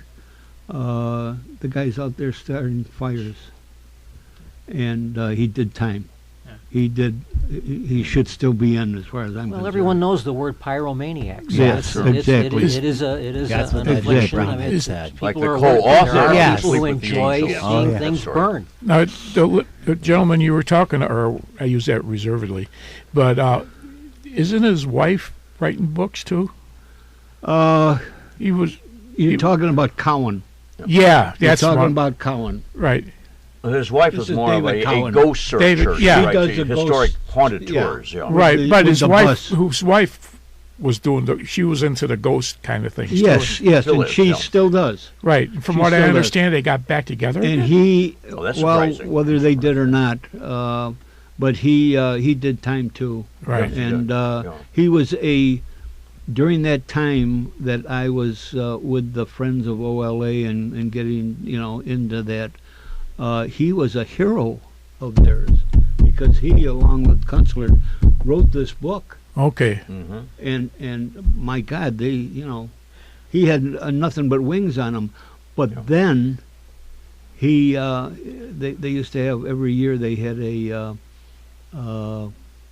dinner, and he came, and I was always there, and with the security background, I guess, I met him at the door, and I told him to get the hell out of there, and would not let him be there. Right. There was another fellow, and I say that hesitantly. He was a priest, and he was a priest at St. Benedict's. I had the 211 at St. Benedict's. See John shaking his head. I had the 211 at St. Benedict's. Would you explain what that means for people who might not know? 211 is it's a good fire. Extra It's alarm. an extra right. alarm fire. And for people who don't know. And after my son was killed with the state police, I get a call from this guy. Never met him before. Didn't know who he was. He was a reverend of some kind, and he had a parish, or if they call it that, out south. And he was, putting the paperwork around to keep my son's murderer in jail. And boy, oh boy, this guy is really something. He was from Marionette Park, and the whatever he was, the mayor or whatever they called him out there, would call me and say, "Hey, this guy has really got a bunch of the petitions signed, and can you do something for him?" Well, he came in, and I won't mention his name except for John, and he came in and he was riding with me in the buggy. He'd come in and visit me and that, until one day, Father Tom Nangle, the police chaplain, gets a hold of me and he says, "Bill, what in the hell are you doing riding around with a convicted arsonist?" And I said, "What are you talking about?" He says, "Oh yeah," he says, "he was a priest at St. Benedict's. He caused the 211 there, and the archdiocese sent him away to somewhere, psychiatric hospital, whatever they do to those people, that have problems." And he was not a priest anymore. He was just a pastor of some kind. And that. You'd have no way of knowing. I mean, pyromaniacs don't have an insignia on their forehead. No, that they tells you don't. that- No, they don't. And I didn't know that. But of course, Nangle knew from this guy being a priest before, and starting the fire at St. Benedict's. And he started a couple more also. John is dead now. He's gone. But there's another guy I had to keep away from the Friends of OLA yearly dinners and that. He just, he had a lot of, to even show around, to come around and show himself and that. And I finally had to tell him, "Don't come here anymore, John." And the guy was all right as far as I was concerned, except he was a convicted arsonist. Yeah. I wanted to ask, were there any firemen that particularly distinguished themselves? Were there any real heroes that emerged from this that were decorated for heroism? Or No. No, there was no single, No, single or two firemen that really. And Jim, I would recommend that you do not use the word Charles. He did not like that. It was Charlie. Thank you. Right. Oh, wow. Charlie That's why came in. Roy Valdi, that one day, this was years ago, he said, "Oh, my God, it's Charlie." Yeah. He said, "Oh, okay. Well, thank Right. you. Yeah, It's Charlie, it is." came in. God love Funny him. story about God him. love him. He was quite a, and because he was a carpenter, built Right. homes, and Good he man. was in there. Oh yeah. God love him. Well, he wasn't at that firehouse anymore, Diversey in Halstead. Right. I'm detailed over there. I had just been promoted, and I'm over there in the buggy, and I see right across the street from the firehouse. It was a nice day. The doors are open, and here's Charlie, and he's got a 2x10, 2x12, whatever it was, hanging out the window of a building that he owned there, and he was doing some carpentry work on it and whatever it was. And the guys in the firehouse were laughing and yelling, and finally I turned around to my driver and I says, "What the hell is going on here? What's going on?" And the guy that was driving me says, "Hey, Chief, come here." He says, "That's Charlie over there." He says he's got his wife on the inside, sitting on the end of that fulcrum type thing, keeping Charlie on the outside of it, and the guys keep ringing the phone, wanting her to get up and answer the phone. Right. Well, you guys are really bad. I think the closest to any one person's notoriety was that gentleman, Charlie Hyde, Richie Hyde. Is that the guy who was on Life magazine, the front page? Yes. And a little story about that is with the museum. Right. We had we decided to have a program of the squads. Right. And Dick was on the squad. Right. I was on the squad. Jack Gallipo was on the squad, and all of this. And we had this at the St. Gabriel's parish hall there, or whatever they want to call it. Anyway, I'm up on the dais, and I've got the International magazine, and unbeknownst to me, on the back page was Dick Chide's picture, carrying the kid out. Mm-hmm. Well, here he is. He's sitting about 6 rows in front of me with Jack Gallipo. They came together. They were buddies. But wasn't he on the front page a little while ago? I looked up, and after a while, and where the heck did Dick go? Well, I got Gallipo later, and I says, "Hey, what happened to Shide? He doesn't like what happened?"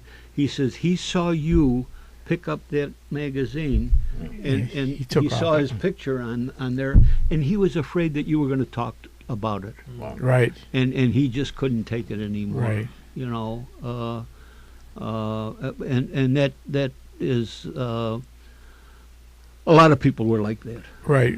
They had, maybe it was at the squads, they had at one of the open houses at the museum. He had died, maybe a few months before that, and he was looking at it, and he says, "Yeah, I'm his pastor." Pastor. He was a born again Christian, and he was telling me he was genuinely humble, and he didn't like the recognition that much. Oh, not at all. And he avoided it, and I was very lucky. I was probably the to luckiest guy in the world at that time, because I had been drafted, and I was in France. Right. And my dad called me. My dad was also on the job and told me about it. And a story there would go along with Jim. There was a guy that I was on the patrol with, and then come on the fire department with, Johnny Pouse. And John, we worked together on companies. John was a bricklayer, and we would always work for the guy if he had a job doing this or doing that. And John was promoted then to lieutenant, and he was assigned to the Fire Prevention Bureau. One of his jobs was to go out and run schools. They just put him in there, not knowing that he was also at Our Lady of the Angels Fire. He was on an ambulance. He was detailed to an ambulance at that time. And John, all of a sudden, I was active with the union and that, and what the heck is going on? What's with Pouse? I hear a lot of complaining, and that. He went into a school to inspect it, and they had all of the kids, the older kids on the main floor, and the younger kids, first, second grade, and that up on the floors above. Here's a guy that just came out of the OLA fire, right, and he knew that wasn't right, and he raised holy hell. And we went down and we explained what it was, lay off of this guy. And John did get promoted. He ended up a chief, and he's gone now. But that OLA kind of taught him, what was going on. I'm wondering if, given the scope of this fire, in the aftermath, more firemen than usual really couldn't cope with the disaster and quit the force. They just couldn't bear to go to another fire. I don't. Maybe not so much. Maybe not as much. I don't know. They might have changed companies. You know, they might have transferred to location, different okay. companies. Right. It was a different I don't time know. too. You know, in those days, you just dealt with it. I mean, Right. that Sure, most generation, had to. you Most dealt had with it. Whatever God delivered to you, you just had to. Yeah. We didn't have this sense of counselors Yeah. and it was just No. you had to deal with your problems and cope as best as you could and tough it out. Yeah. And I'm sure that would have been the attitude of those men at that time. You know. I think going to a different location would have been key to many Yeah. surviving and staying with the fire department. Yeah. Yeah. Well, it's been fascinating. I mean, it's a great one of the greatest tragedies in the history of our city and of our region, of the church, and something that baby boomers, anyone who was alive at that time, as I said at the beginning, remembers the Our Lady of the Angels fire. It was as big a story in Chicago in 1958 as September the 11th was for the Yes. whole country, or Yes. Pearl Harbor Right. was. It was. You not couldn't escape only it. it was not only in this country, it was all over. Oh, sure. Then because after my dad had called me, and then I was still overseas, of course, I started going around. I mean, I had a few years in the fire department, fourth generation, and I started asking around France, Germany, Italy. And they were aware of it. all Yeah, were aware sure. of that, and they were all changing their rules or whatever So they it call had a them after beneficial that. effect, yeah. After that effect, right?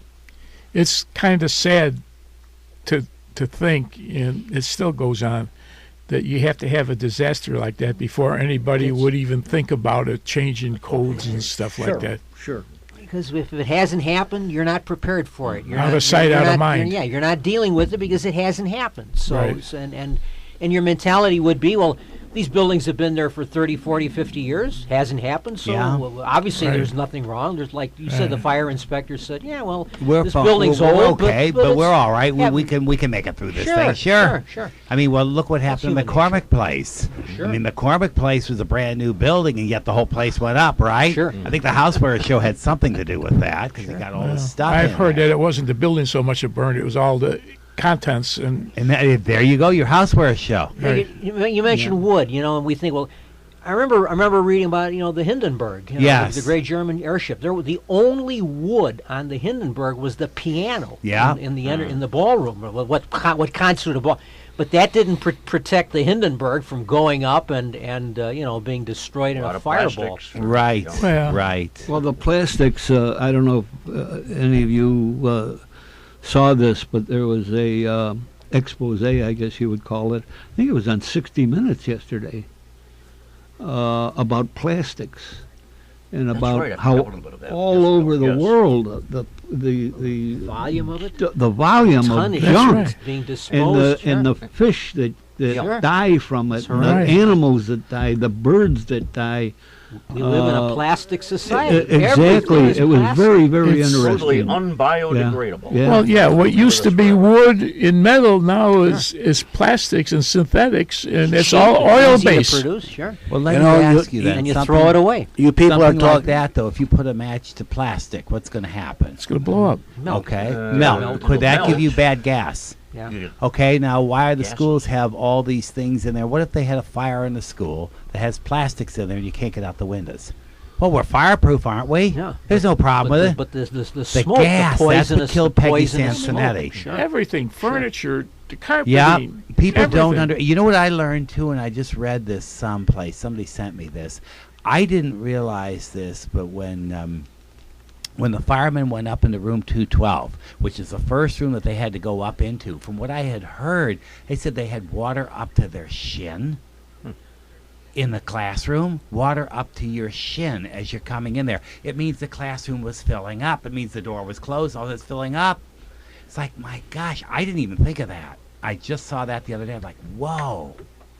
Well, it's Wow. nothing after not even a major fire. You go down to the basement, and there's 2 or 3 feet In of a water basement, in the but this is basement. the second floor. Yeah. See what I'm saying? That's what's the but you know what though? You learn.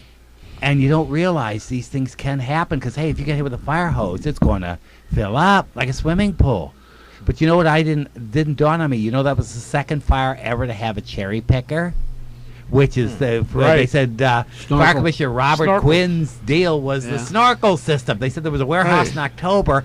The second fire in the history of whatever Right. was Our Lady of the Angels to have a Right. snorkel. That was- And he his borrowed buddy it from Red the- Windle was from the- Yeah. was the Right. yeah, he Isn't made that himself cool? on The that, snorkel. yeah. That was a new brand new. innovation in the 50s. Never had it. We had the I remember the daughter. publicity of that too. They got a lot of I mean, they were always Oh, emphasizing that the Chicago Fire Department had this There new you go. Isn't that device something? called And the we- snorkel. And we take it for granted today, don't Yeah. we? So Yeah. it's there. We had a woman at the museum. Oh, it had to be several months ago during open house, and her father was the driver of Red Windle. At Oh, that wow. time. Yeah, I don't remember her name now. I'll have to look it up and Yeah. let you know. I might Yeah. be wrong. At Our Lady of the Angels, that was still sort of experimental. Yeah. The it first was. one was, I think, a lumber yard, Yeah. and that one, I mean, yeah, it was. They borrowed it from the Park District. It was a tree trimmer. Yeah. You can see it right there in the photos. Right. Isn't that cool? What was the name of that lumber yard on Montrose? Oh, I'm sorry, on Lawrence and Mayfair. Cicero. Mayfair. Mayfair. Yeah. Mayfair. And that was one of the first times we Right. used it there. Yeah. You know, you're talking about it takes a disaster to change codes and at Addison Street and Lincoln Avenue. Lincoln Avenue is a diagonal street at Addison Street. The Northwestern Railroad tracks are right above the intersection. And right in the middle of the intersection was pillars. It was separated eastbound from westbound. Well, and I had lived just right down the street from there at Oakley Avenue. And I went to school just a few blocks away from there, St. Andrew's School, right at Addison and Plina. And there were several accidents. A lot of people ran into the pillars, especially in the wintertime. They slid into the pillars. A lot of people got killed. Nothing was done about it. Absolutely nothing was done about it. Until Charlie Weber, who was the alderman and lived right a block away from the railroad tracks at Addison and Walcott. His sister was involved in an accident. Her car was pushed into the pillars, and she was crushed to death. Well, wouldn't you know? A short time later, the pillars got moved, and it had to take a tragedy to change the code, just like Our Lady of the Angels. Now, every school, now it's even apartment buildings are going up. I just heard in Palatine, not too long ago, they had a major fire in Palatine. Now, what's happening? Oh, we're going to put sprinklers in all the apartments. But Fire why? alarms. Why does it have to take a tragedy to wake people up, just like Our Lady of the Angels fire, in order to improve Right. to improve conditions? Well, I'm thinking back again to my grade school memories, and I can remember there being fire alarms, and I'm wondering if those might have been installed after, the little red box. Oh yeah. They might have been. And after that. obviously Because they had little, didn't they have had those like at our- switches at our- way up high, Sure. way up high, and they only Right. had two of them in the south wing, and that was it. Yeah. Like I said, there was like a little They light were switch. like light switches. Yeah. Yeah, right. there it is there, and kids, you can't touch it. But they weren't even connected to the fire department. No. They were No. just alarm bells within the the school. in fact, the kids didn't even So hear now that. we have go off. now we have things all connected. They You to got it. they We went to hope. the office,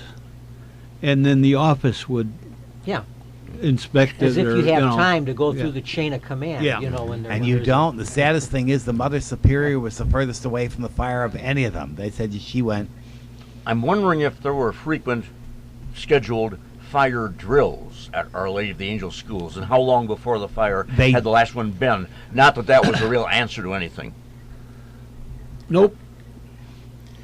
Nope. No. You Nope. were Didn't know talking. what it was. You talk about the switch. I went to school in Oak Park, and it was an old school, and they had big gongs on each floor, and they had a rod that went through Isn't there. that something? And the first, they pulled it once, that tells you to go in. Yeah. You pulled it twice, you had to be in school by then. But if you pulled it 3 times, that was a fire alarm. And one kid didn't know if he pulled it once or twice, so they pulled it in extra time, emptied out the whole school. You know what's interesting is we're talking about, well, you know, we're looking backward and all these things don't happen. People, this day and age, as soon as they know about Our Lady of the Angels, they go up to code and all this kind of stuff.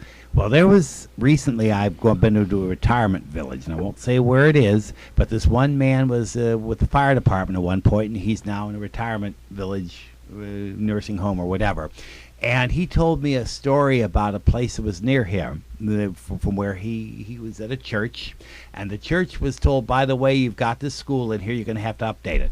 He says, well, you're going to have to put sprinkler systems and all the kind. We're not doing it. We're not going to put that in there. And so the church was begging, please, we had Our Lady of the Angels, they got the fire commissioner out there, we had our Lady Angels fire. Don't you realize all these people died in this school fire? And the people at the church said, we don't care. We're not going to pay. How much is $1 million? Yeah, we're not going to pay $1 million. No, we're not paying $1 million, and that's it. Well, guess what? This one man in the back of the room stood up and he says, I've had enough. How much is it? They said $1 million. All of a sudden it wound up being $1.5 million. I'll pay for it. No. I was down the block. My family happened to own a bakery down the block from Our Lady of the Angels. I saw what happened that day. And so there is no way that I'm going to allow this to happen. And so he opened a checkbook and wrote a nice check for it. And I don't mind saying it because I just heard this, but the fellows was head of this Toronto bakery. Toronto, yeah. Isn't that cool? I always beg everybody, please, for God's sake, back these people. But what would have happened if there hadn't been a millionaire in the audience That's who it. was willing to underwrite Isn't the that cost of something? it, you know? People don't care, do they? But, they were kind of leaving them. This is the days of litigation. Yes. If something would have happened, Mhm. would they be held responsible for involuntary homicide? Or Yeah. I mean, if people get a scratch on their finger at school or something, Yeah. now they want to sue them. Yes. How can you compel someone to do something if they simply don't Don't have want the to do money? it. Yeah. Don't have them. Maybe they would do it, Yeah. but if they simply can't afford to install the equipment, Yeah. so then you put them out of business and.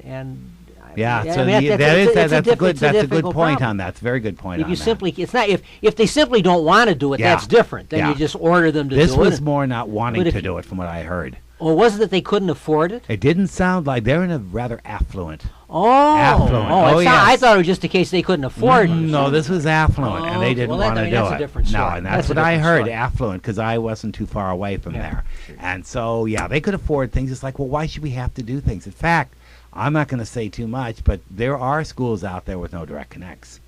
There are, and I was told by private school. And I was told by one it's public. And I was told by one superintendent, we're not going to have something like that. What, you realize how much it's going to cost us? It's going to be highlighted. But guess what? This person could never come to my Our Lady of the Angels thing at all. That's right. How do you equate lives? And with that's a classic, not knowing the difference between the price of something and the cost of something. Well, you I- know what I else, mean, though, the too? cost When would be it, a comes lot- to, when it comes to their salaries, so they go up pretty quick, don't they? Very That's quick. right. I And think then- they can afford that, though. Yeah. I think there's money for that. I I think they manage. No, I'm saying I think they manage to find money for the priorities, for the yeah. salaries of Yes. the higher ups. you know. Let me Priorities, ask you yeah. this The question. superintendents and the assistant Yeah. superintendents and the deputy assistant superintendents and the assistant deputy Oh, there's They assistant. just showed always it, a John. fine They thing. just showed it because they go on strike if they don't get their pay. That's right. But my question is as far as is there a cost to the fire department coming in to take care of a school? And that's a good question. Does it cost to have all of a sudden a kid opens the door, there goes the fire alarm, here comes the fire department? Do they charge for that, or is it? No. Then thank you. You No. just Of course woke not. me Of up course like, not. well, see, I don't know because I'm the general public, and when somebody gives me an answer like that, who happens to be a superintendent, I agree. I listen. We're just now beginning to get. I mean, I've heard of cases where you have arson, where you're beginning to have this notion that when it's deliberate, or it's a cause, or it's the result of negligence, that then you can start levying the charges for the. I've heard stories like this in the news, where now they can levy the cost of the police and fire. But I think that's a relatively new concept. I don't think 20, 30, 40 years ago, we didn't have the notion that the police or fire could charge Right. See, for the that's cost what I was curious of, on. of responding to a. We didn't have those smart lawyers. No, Right. but I think you're beginning to see this now, where if someone deliberately causes or through negligence causes a major catastrophe, now you can hold them accountable for the cost of the fire protection. Right. I think in these fires out west in Yes. California, I Yes. think when they find that someone Yeah. actually deliberately set the fire, they can present you with a bill Yeah. for what it cost the state Right. and the county Or and the if city and you're- everybody else. Yes. If you're one of those people that like to climb mountains and that, and they have to Yes. come in and Yes. Right. Yes, rescue yeah. you. But Oh you- yeah. You go where you've been it's all posted, no skiing, Right. you know, But- and you but- go anyway, yeah. The closest some towns get now is for false alarms. They'll give you one or two a year. That's what I wanted And to then hear. after that, then they start charging you. The more it goes, the more they charge you. Well, just to let you know, there was one fire chief I had spoke to, and this fire chief had told me, he said he tried to mention this direct connect to somebody else at the school. The superintendent let it burn. That's what Well, he said. I know of I a hope we get theater. that on, They have a tape. Yeah, I was Yeah. wondering if that were quoted, you know, in the press, it might be a different story. You But might, you isn't might that say it in something? private, but Well, this was in private. This yeah. was in private. Yeah. But This like is- I said, I don't know you that the look at parents of all those kids would be impressed to Oh find no! out that, you Well, know. the school's gone now. It's Right. gone now anyway. Yeah. But you look at stuff like this, and it's like, what the heck? Why don't we take that initial step? Because I'm sorry, but my opinion is, if you go ahead and you say, "Well, I'm watching my costs and this kind of stuff," and you really could help out, then basically, back in time, you would have done nothing to help those 92 children. You would have just let it burn. That way, I'm not responsible for this, right? right. Yeah. When you It's knowingly. It's thinking now. Yes, it is. You're right. You're right, Bill. Yeah. That's thinking, and you can't think because then Well- you lose money, don't you? Yeah. They get to a mentality now, especially in retail. Buy it as cheap as you can and charge as much as you can get away with. Yes. Yeah. Isn't that sad? It's very sad. But you're probably wondering with that child, okay? He left Our Lady of the Angels and he went then to Cicero. And they didn't know what happened with the fire. So when he went to Cicero, he happened to have a paper route there. And they will discover that this kid will take his bundles of papers and put them under staircases and light them. So the fire department, police department, one of them in Cicero is going to discover, hey, wait a second here. We're following this thing. Here's this kid. We'd like to see what's in your pockets, kid. And all of a sudden he pulls out Matches and lighters. Uh-huh. That was the kid that supposedly That- did the The early. one who's supposedly responsible for the fire. For the wound up- fire. Yeah, Yeah. I've heard of that I've heard a that. couple Yes. times. Yeah. Yes. And so, yes, they Cicero will have connection, him yeah. take his matches out, and they will suddenly discover he was at Our Lady of the Angels at the time Damn of with the a fire. Yeah, I've So heard that was that the link where they connected? That's So, the link prior to in that, there. they didn't know that. Nope. And I want to say there was like the Town Hall bowling alley fire or something where 4 people were killed in Cicero. That kind of we had a town hall that bowling. that I don't remember a put fire, this but kid that supposedly put this kid away in to a place for help in Right. Michigan. He was there for a few years. Then he came back and he went to Vietnam. He became a truck driver and out in Cal. And then Right. Bill told you what happened here with the rest of it. Well, remember they were having all those major fires on Cermak Road for a while in Cicero and in Berwyn. no. In When was they this? never. Oh, this was. Early 60s, if it was, No, because that maybe- was his kid. Well, Yeah, grade maybe, school, silent it might have been a little later than Okay. that. And they never caught it. They never caught who it was, and people were speculating about this kid, but I think it was a lot later than that. Yeah. There's a lot of political maneuvering, if you want to say that, between the archdiocese, between the city of Chicago, Yeah. between the law department, between lawyers, That's what I was asking him and about. yeah, They didn't Yeah. pursue it. yeah, Nope, they just No. let it slide. yeah. There's a lot of it there, and I got a call the other day from a fella that was a fire inspector down in our original bomb and arson, and he was around when George Schuler was ahead of it, and he sent me some stuff and about Our Lady of the Angel, but it's nothing that nobody Yeah. doesn't know about at all.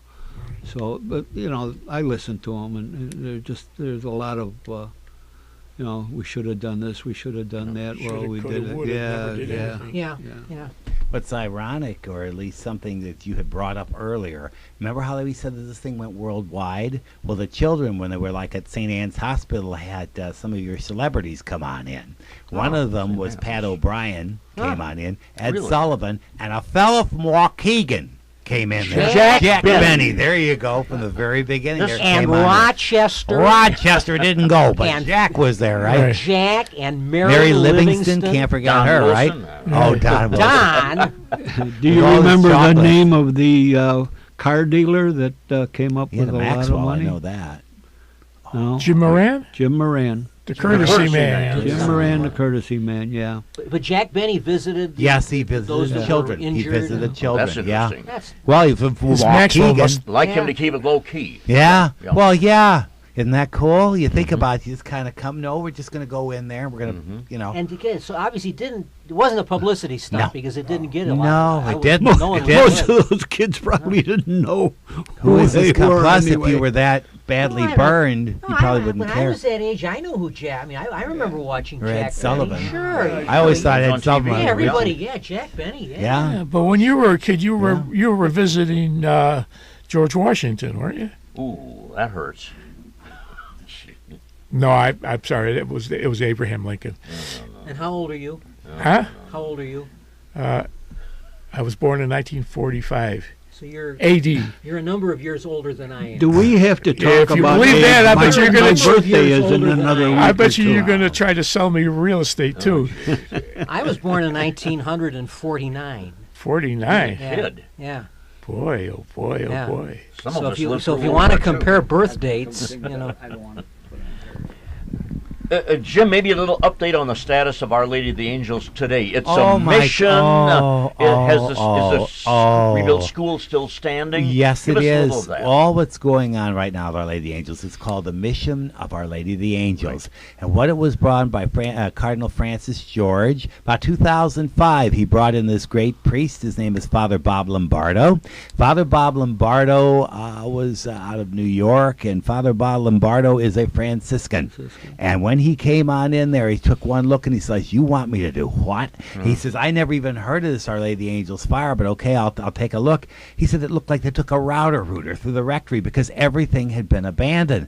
What it was the school, the church closed in 1990. We didn't have enough enrollment for the church. So here's this beautiful church just sitting. Now they had kind of like the Miracle Baptist Church or whatever, kind of renting it or borrowing or whatever, but you had water coming from the ceiling all the way down to where the main altar was, all the way flooding into the basement. You had water maybe up to your knee in there. So that's the church that was built in 1940. You have that. Then you have the rectory that hadn't been used, and according to Father Lombardo, it looked like a router went through there. He said it's terrible. You have the convent sitting abandoned across the street. You have the parish hall right down down Hamlin Avenue. That's sitting there, and then there's the school. Now the school was kept open until 1999, and then the sisters, the BVM nuns left. And so with that, okay, we're going to have to close the school. We don't have enough enrollment any longer for that. Eventually, it's going to become a charter school in there. So Right. that's kind of the situation that we have. So here comes the whole neighborhood's gone downhill to where it's a pretty dangerous neighborhood. So here comes Father Bob Lombardo, a Franciscan, in there, and he says, "By the way, Father, can you do something?" So what's Father Bob do? He starts going out there. He had a guard dog with him. That's only he and the dog, and that's it. He goes knocking on doors. How can we help you? We're going to be opening up Our Lady of the Angels down the way here, as a parish mission out here. How can we help you? They said, "We need food. We need nutritious food. We need work. We need something." My gosh, they had 11% of the people were working, and that's it. I mean, it was terrible in the neighborhood. We need some place for our children to be. We need some place for our old people to be. Can you help us? Father said, "No problem." So there had been talk about actually tearing down Our Lady of the Angels, but Father Cardinal George stepped in, and Father Lombardo says, "Well, what do you think?" And Cardinal George says, "Pray, pray." And God will tell you what we need to do with Our Lady of the Angels. He said we had this horrendous fire here. And he says because of that, he says we only have 15% Catholic in this area. We're losing everybody. I see this as being a home base. So all of a sudden, Father prays, and all of a sudden, here it comes. Okay, I think we have possibilities here. So in 2010, here suddenly comes 3 new possibilities coming in there. Nuns. They have nuns that are there now. And so, oh my gosh, there's Sister Kate, who's one of them. Sister Kate's in there. You also have Sister Alicia, who's in there, as well as another one of the nuns, and they're going to be coming on in. Sister Stephanie. Didn't want to forget Sister Stephanie. So now we have 3 nuns that die in the fire. Now they're going to have 3 nuns to reopen Our Lady of the Angels. And by the way, they've expanded. They now today have 8 nuns in there at Our Lady of the Angels, plus they have brothers, so it's starting to get bigger and bigger and bigger. It is only done through donations. That is the only way they do things. The rectory has been redone. The convent is now like a parish center. That has been redone. The parish center itself, okay, that has been redone. And also the school, they just acquired the school, so that is going to be redone. What they've done, in fact, the church, I almost forgot about that. In 2012, April 14th, Our Lady of the Angels reopened. Many of the unions got in, and like the Bells of St. Mary's, they donated their time. They went as low as they could on pricing and things to try to open that church. And it is gorgeous inside. Our Lady of the Angels is absolutely gorgeous today.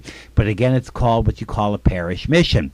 Now, with the school, what they've done is they just got rights to it about a few months ago or whatever. They are going to have that they're having all kinds of classrooms they're going to be put up in there. They're going to have all kinds of retreats done there. They're going to have a huge freezer system that's going to be put in there to where they can feed the poor, the hungry, all that kind of stuff in the area. And I just thought it's so cool. Didn't they have a monument in the school when it was a public school?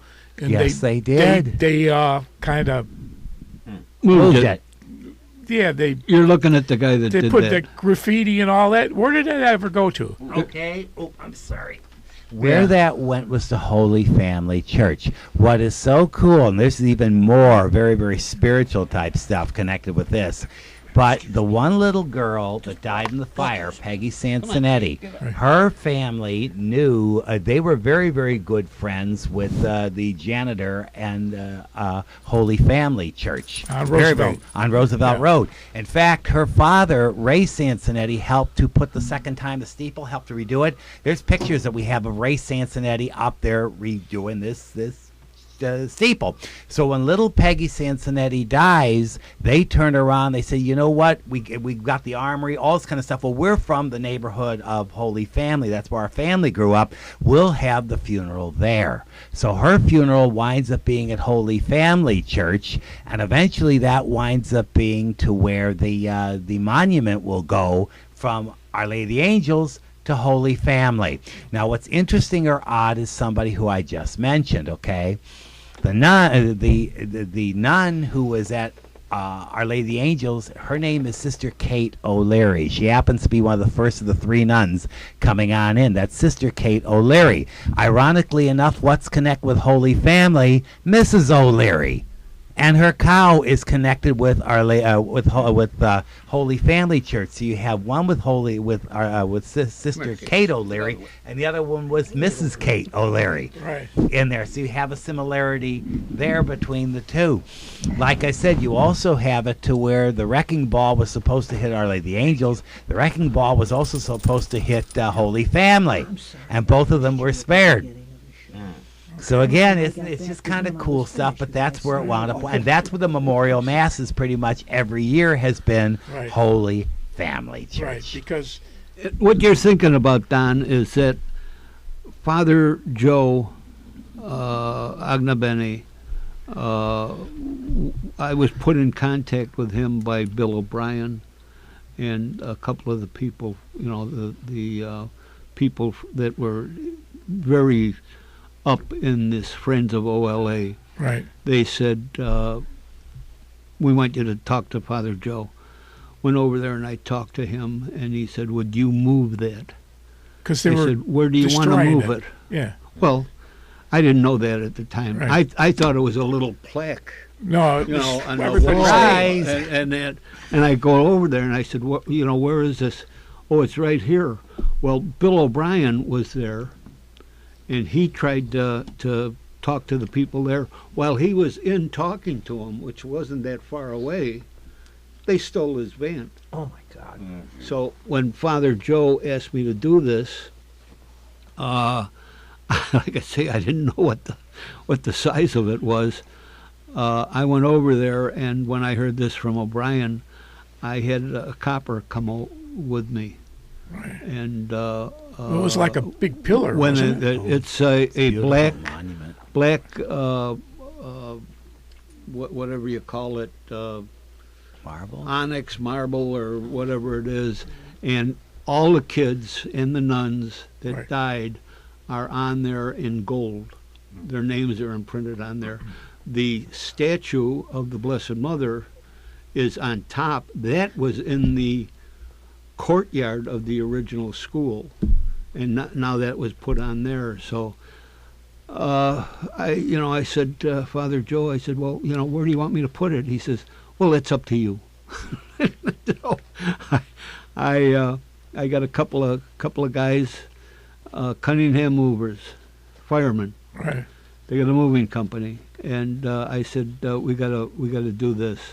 The thing's got to weigh 800 pounds. Oh, it's for God's very sake. heavy. Oh my God, yeah. Right. I says, I'll meet you over here. Well,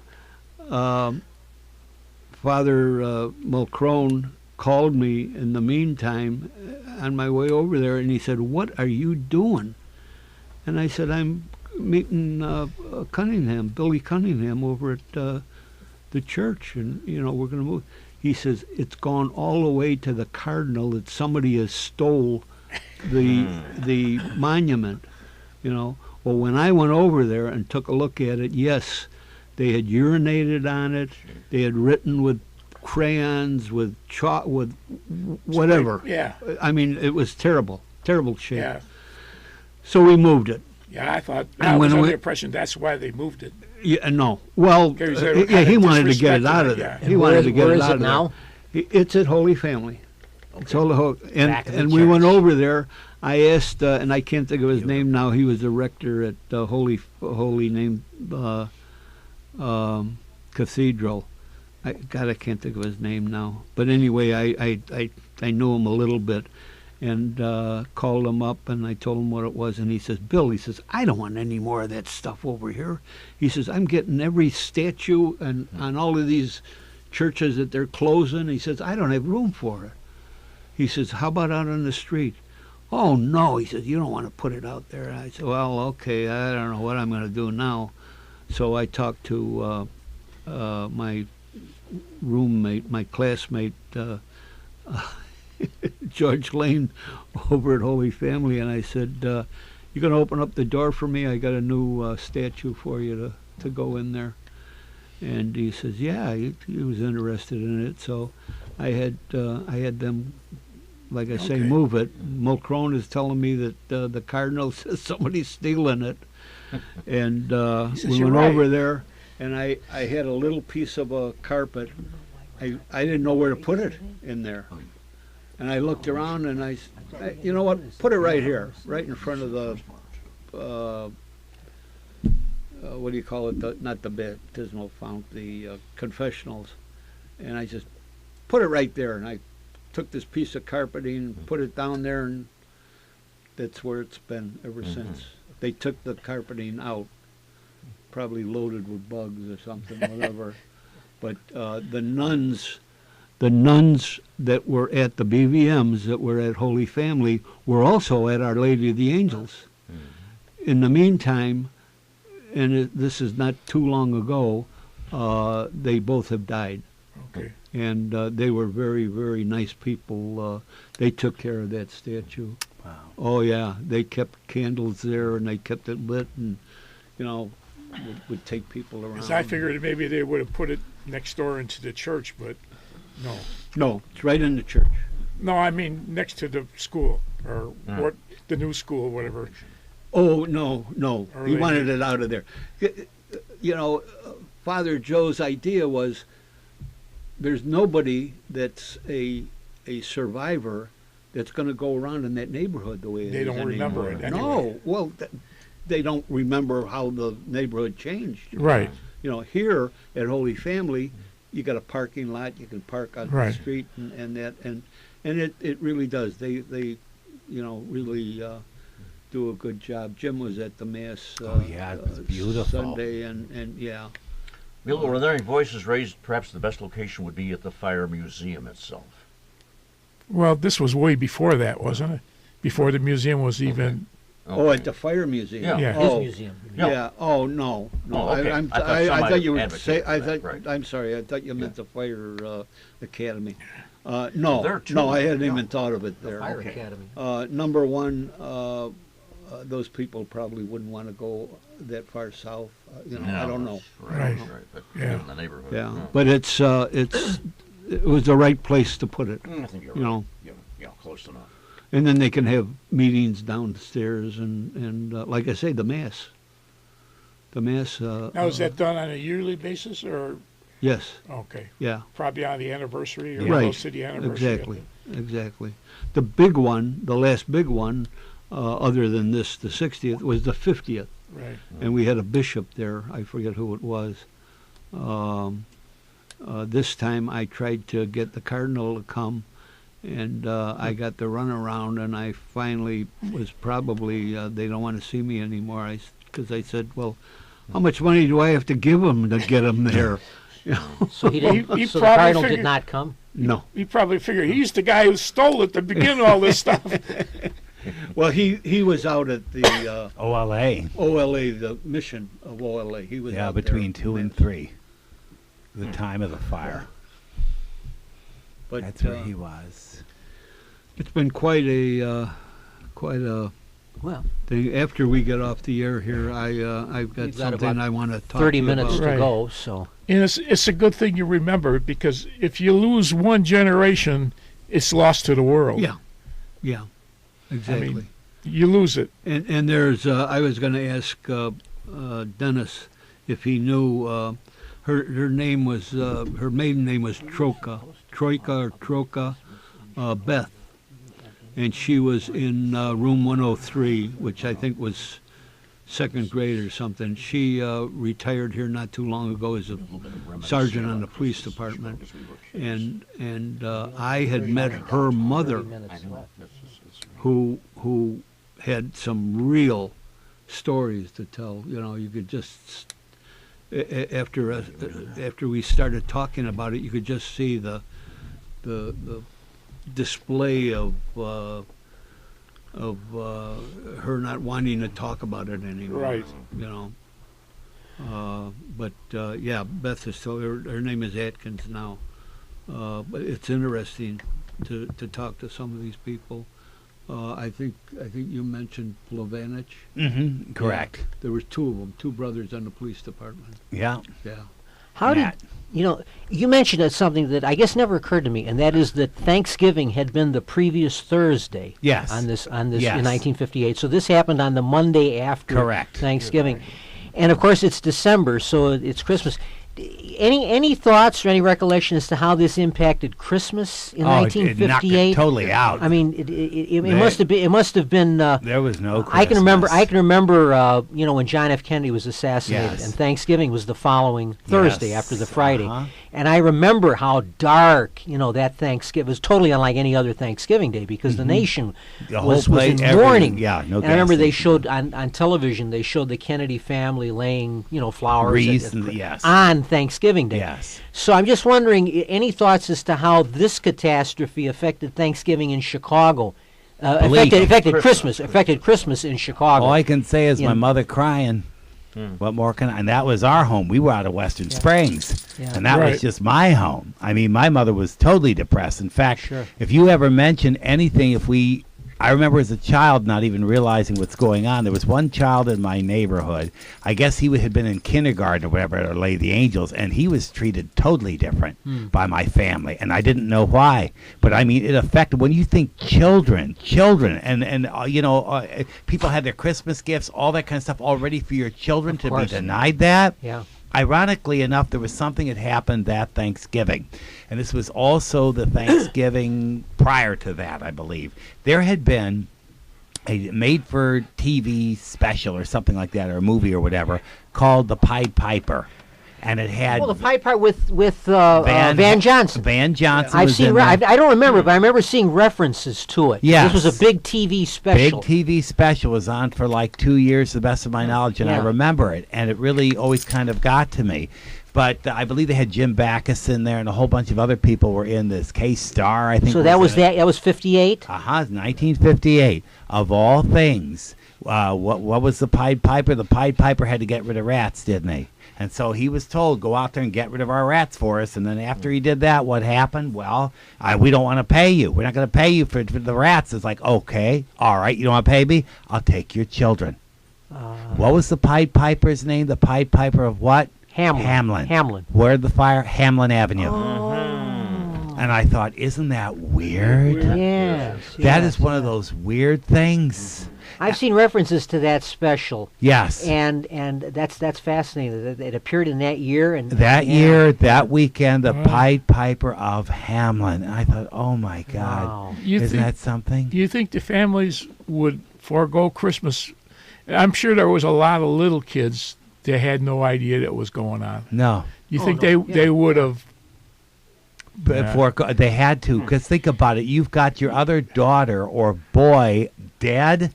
Yeah. And it's like, how can we put a tree up? According to my friend Kathy Sansonetti, everything stopped in that neighborhood. Right. Totally stopped. We can't put it. We can't even discuss it. We can't even talk about little Peggy.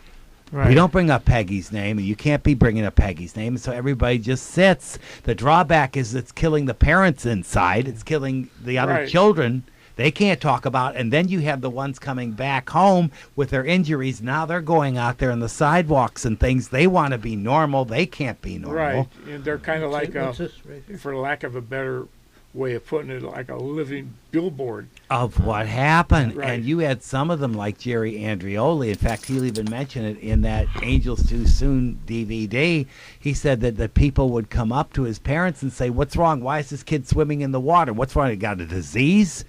Has a disease? He said, no, he was badly burned in Our Lady Angel's fire. And so that's what happened. People were treating them different. And then, well, why was it my child and not your child that died in the fire? Well, yeah, You know, another not strange thing, but another thing that a lot of people don't realize is there was a kid that died in the fire. His name was Pilas. Oh, yeah. His father, Tony Pilas, was he was my chief for a while. Ended up as the chief of the Fire Prevention Bureau. yeah. Can you imagine what he would have told some of those people? Yeah, her name was Nancy. What he would tell people if they try to, shortchange Right. fire prevention Yeah, in a school. Yeah, he was a good guy. Did you know him, John? You didn't know him? Yeah, he was a decent guy. Yeah, it's a lot of side stories. I just want to, we've got a little more than 20 minutes left. It's been a fascinating remembrance of a great tragedy. We are in now the coming of Christmas, and our initial thought had been to talk about Christmas in Chicago.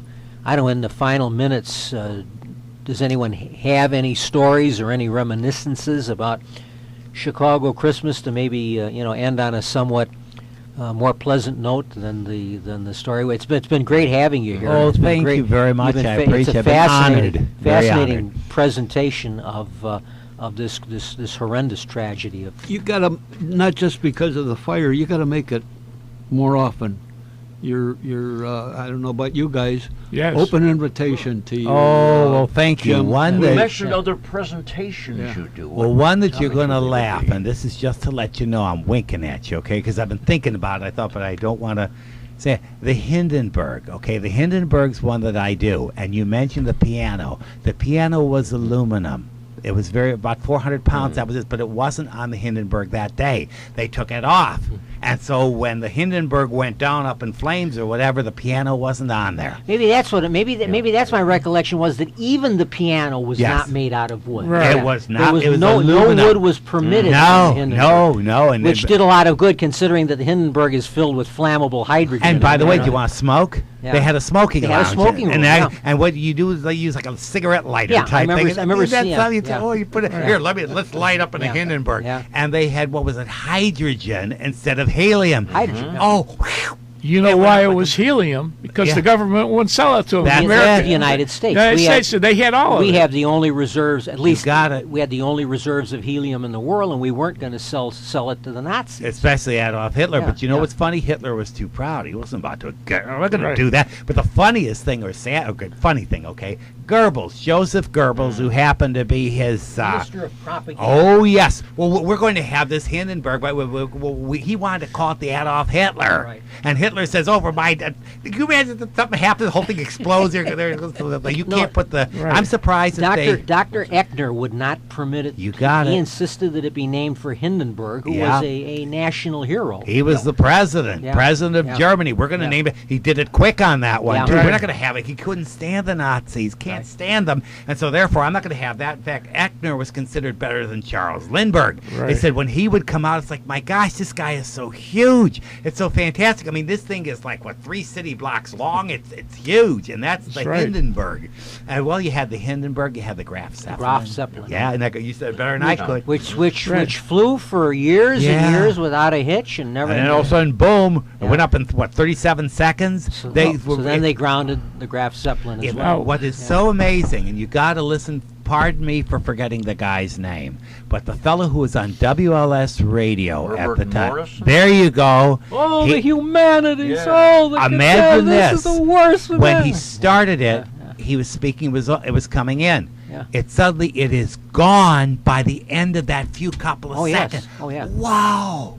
Oh, Wow. you see in the newsreels how it's incinerated in a few seconds. It goes everything. up and Yeah. Right. it's like, Hydrogen. wow. Hydrogen. Now- And they said, and yet people survived it. They said Yeah. actually it tilted down. One busboy, I think he was like 14 years old or something in there, because the fact they used water for ballast, okay? So what you Right. do is you would let the water out and it would lift, and all of a sudden you want to lower it, you let the hydrogen out and it would lower. Well, we had all this water ballast in there, and as it's ready to land, all of a sudden this kid is in this area, gets water, he literally walked out. By the way, I forgot my watch back there. The next day he found his watch. Well, in Right. numbers, I think there were only like 36 or 38 people that died. that aboard died the in there, Hindenburg. correct. In terms of numbers, it's Yeah. nothing like Right. the Titanic Oh, or the no. Lucid, but Oh, it's no. the It was drama spectacular. and It was the the fact first that there's on live live- film, there you go, live footage. radio. That's Right. it. That's what makes it such an impressive sight, because the loss of life was Yeah. the numbers were small compared to other. That's catastrophes. it. And And there's so always Barry- some controversy about whether it was a spark or deliberate. There's Oh always yeah, some they've always speculation. thought somebody out of they thought somebody in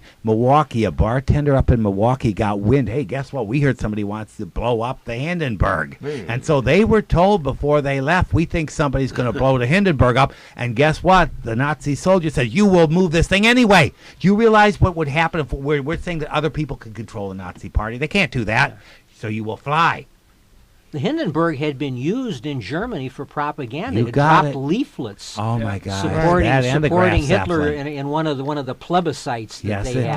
did. The flew over cities 1936 dropping leaflets Olympics. to vote yes. Yeah. Isn't that cool? Oh, it was. I mean, it was so impressive. Oh, It was- yeah. Right. it was Life's big- a gas, and isn't those it? Big swastikas on Yeah. the tail fins. You know. There it Yeah. is. Yeah. They were huge. They were Yeah. absolutely huge. Yeah. Any other possible topics, Jim? Or is this your? Oh no your no thing? no! I do about 80 to 100. I started Gosh. that. Oh, I geez. started that in 2012. Our Lady Angels was my first, but I do the Kennedy assassination. I do the Lincoln assassination. I do eerie similarity between John F. Kennedy and Abraham Lincoln. I do both their lives. I do Eisenhower. I do Truman. I do Reagan.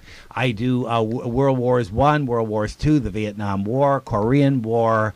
I do Amelia Earhart. I do all three Roosevelts. So that's Theodore Roosevelt, Franklin Roosevelt, Eleanor Roosevelt. I do Anne Frank. I do Helen Keller. So I have a whole bunch of them I do. But here's something kind of cool. You'll like this one, okay? I was doing, for so many years, I was doing the Lincoln assassination. Somebody said, by the way, were you ever down in Springfield? Well, no. Well, when are you going to go? So I told my wife about 2 years ago, we better go down. So when I did, it's like, oh my gosh, I can't believe this. When she told me the address, I said, oh my gosh, it's 212 6th Street. We got to go in there. So I asked him when I went in the building, I said, did you guys purposely put this building here? What are you talking about? The address, 212 6th Street. What are you talking about? I said, okay, 212. That's Abraham Lincoln's birthday. So I said, so you have that on the building there. Now, here's something that's really interesting. I said, I'm a numbers person. You take that 212. That's 2 plus 1 plus 2. That's the number 5 on the building, 6th Street. 5, 6. 56 was the age that Abraham Lincoln was assassinated at. So you've got his birth and his death right here on this building.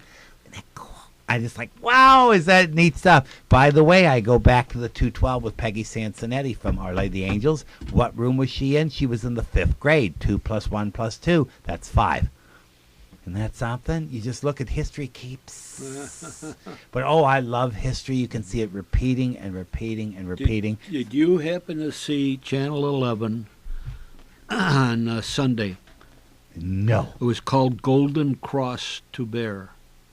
And it was a story of the Meuse-Argonne Cemetery in France, Romain, France. No. My uncle, the guy who was named after, is buried over at Rose Hill Cemetery, and he was killed there. And that was a really a nice program. I saw the title, but Did you see? it said no.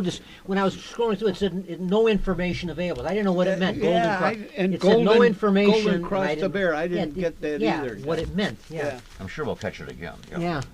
That was the last great campaign of the First World War. The Argonne Forest was the last battle before the armistice in 1918. Yeah. So most of the Americans who died in that Battle of the Argonne. That was the great campaign of the ending of World War I. The most American troops, doughboys that were involved in. You had the Battle of Saint Mihiel just before that, but that was not on the scale of the Argonne. Most of what we think of American doughboys fighting in World War I was the Argonne Forest. That was the big. It was the Battle of the Bulge, let's say, of the First World War. Well, for the Americans. Here's a guy by the name of William L. Kugelman, Corporal, 130th MG Machine Gun Company, 33rd Division, which was this program, the 33rd Division.